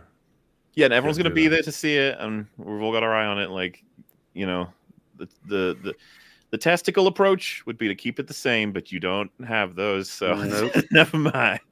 They might even throw that stupid zebra seed in season 1. Look, I saved the little animal. Look, I'm such a good man. This poor animal. Geralt of fucking Rivia says, "Cheers, Drinker. Have you seen Blood In, Blood Out? Funniest movie I've seen, and also one that you couldn't make today." I have not seen that, I'm afraid. I don't know if you guys have ever heard of it. I've heard of it. Haven't seen it. It's one that's been recommended to me a bunch of times, but I still haven't seen it because I'm a bad person. GE. This is kind of one for all of us, and I think it's a good question, actually. Would you rather spend $50 on video games or movie tickets? Personally, I'd go for video games. You get a lot more hours out of it. More bang for your buck, I would find, but a lot of non-gamers out there, so, you know. Yeah. Gary always chooses video games. All the time. At this Think how point, much- I really would. Think how much door experimentation you could do, Gary, with $50. The Waffle Pan says, "First time I've gotten here early enough to watch this live. Just like you say, love you, Drinker, and you make great stuff, and now I'll go away now." Well, thank you very much, and I appreciate that, man. And I'll finish up with this one from Derek, who says, "Hey, Drinker, I finished Dark Harvest, and it was a real page-turner. Great work. I was wondering how you get the info for all the military procedures, logistics, and equipment that features in the books. Most of it you can find either through reference books, military guides and stuff, or just like whatever you find online in terms of weapons, equipment, that sort of thing." When you need information, you do something about that to fulfill that requirement. Research. I I was going to say I thought there may have been a word for it, but I'm not familiar with that. I don't It's a know. very strange approach towards writing. It's a crazy one, but like I like to find out things when I write books. Yeah, man, it just reminds me of an interview from the She-Hulk writer when it's No. like, "Hey, how did you? Well, oh, we realized we don't actually know how to do courtroom stuff," and that's where the quote ends from the That's it. interview. The interviewer doesn't even ask, "Oh, how did you circumvent that scenario?" It's like, "No, we just go on to the next question." Like, You know, and Drinker's advice relates to an internet connection and an Amazon account or local library sort of stuff. They have Marvel behind them, Disney. Like, you can get a lawyer. Surely someone. There's probably lawyers running around you, but it's probably more lawyers than creatives at this point, right? So, there's plenty in the building. That's what I'm saying. Like, there's gonna be someone who can but they don't care. They don't want to. They want to make their fun, goofy little lawyer show. We're gonna portal in witnesses during the case because that's something you can do now. Hey, she's drunk too. Hey, look how it's twerking. It's like, no, go away. It's just making stop. It's making me feel sick. I should say as well, like since we're kind of at the end of the stream, the results of the poll. So 11,000 odd people have voted. So Raiders of the Lost Ark gets 54% as the winner. Temple of Doom gets 13%, and Last Crusade gets 34%. So that's fairly clean cut. Yeah, I agree with that. Not that matters, but I agree with it. I must admit, I mean, I agree with it. I'm just surprised that Temple didn't get more. I thought Last Crusade would have got slammed a bit harder, but there you go.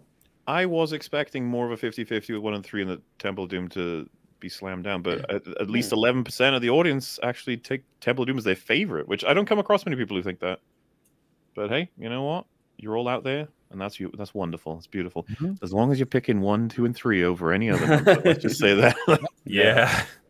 I should have put Crystal Skull in there just as a jokey like option. Still the one to get 0 votes. Yeah. Hey, maybe we'll be doing this in like a year's time, and it's like, right, who like Dial of Destiny the best? And it's like 100%. Oh man, that's the thing that's coming. You know, can we at least appreciate that when that rolls around, we've all got the job of watching the original trilogy again? Yay! Which I'll do happily. Yeah. Just a little trip down memory lane to a happier time. Yeah, the more that stuff happens, the more I just want to retreat into that little like comfort blanket of happiness and just never leave. I don't want to watch anything new anymore. I know it's been pointed out a million times by other people. I just love it. When you watch those movies, the amount of damage he takes, the amount of times he'll fuck up, he'll slip or drop someone gets the jump on him, but you know, he makes it through in the end through just courage, perseverance, skill. It'll be a whole selection. Like, take for example, when he's knocked at the front of the car, it like grabs onto it and manages to cycle down, attach the whips, and then climb up the back, come back all the way around, get back in, and toss the guy that tossed him out. You know, like all of that. Shot in the process. Really hard, really difficult to do all of that, and you're like, oh, this guy is a hero, this action hero shit right here. Like modern time stuff, like they'll barely have a scratch, right? Like with especially with this show. When she's with her sister, episode 1, and she's like, I'm going to go on the adventure with you. And she's like, oh, great. Oh, no, I'm dead from arrows. And then she falls over. And then our hero is shot in the back, and it hits, like, her quiver or something. It hits something that means she doesn't die. And I was just like, of fucking course. Then she does a throwing star. There's a guy who is, like, 50 meters away. And I was like, how did you do that? And then she's just like, all right, there's 7. She just stands. She's like, I know you're all here. Reveal yourselves. And like 7 dudes are like, all right, we're here to kill you. And she's like, ha, I've got you. Just kills them all without. We're gonna attack you one at a time. Meanwhile, I love the bit. You'll get him. Like, I'll be really quick. I just want to say, like, he'll be punched, and then a third one's coming, and he ducks, and it hits the guy who was holding him, and then he gets free, and it's just like, oh yeah, cool. He's using like. You just don't get to have that anymore. Well, you know the bit where he's with Marion on the ship, and he's like he's like taking his shirt off, and he's all covered in bruises and stuff, and like I still laugh at this, where she's trying to see her reflection in the mirror, and it's like it's the wrong way around, so she whips it around, and it catches him right on the chin, and you just hear his scream like way off in the distance. Yeah, but it's just like, yeah, again, like you say, you get to see the results of all this shit that he goes through. He's not like inhuman or anything, but everything in these shows like like Witcher, it's just forgettable. It's just nonsense. Nobody's human. Yeah, different way of making films, different way of showing you characters. I suppose. I think the Indiana Jones theme played with recorder will get a lot of use from all of us when that new one comes out. Yeah, recorder. Yeah. Yep. But hey ho, well, I guess this brings us to an end. The last open bar of 2022. Thank God it's been a shit year. Go away, 2022. Yeah, fuck off. Thanks for keeping us company for it, though, guys. Yeah. Hell yeah. No, thank you to my awesome guests that have come on tonight. Gary, I really appreciate you coming on for this, man. Cheers, man. Thank you. Metal, I hope you've enjoyed yourself in the bathroom this evening. Yeah, it was great. Thanks for having me. Good time. Streaming on the toilet saves a lot lot of time. Yes, Yeah. it does. That is true. Like you just hear this rumbling in the background every so often when we're recording. Like, I'm sorry I made you and MauLer watch Witcher. yeah, I can't. Don't worry, I'm gonna get my revenge. We're gonna watch did. Glass Onion. It's gonna happen. Yeah, damn. And yeah, for everyone else that's watched this with us, thank you. It's been a hell of a journey together. And thank you for sharing it with us. We will be back in 2023 with more shit to talk about. Because Hollywood is a never-ending factory for that sort of thing. And I hope you can enjoy it with us. But yeah, thank you for all your generosity. Thanks for the super chats. For the ones that we haven't done yet, we'll absolutely catch up on them. We'll do like a catch-up stream. And yeah, thanks to my mods as well for doing their usual sterling job. Appreciate you all. And well, I guess this is it for us in 2022. We'll catch you next year. So for now, this is all we've got for this year. So go away now. Bye. See ya.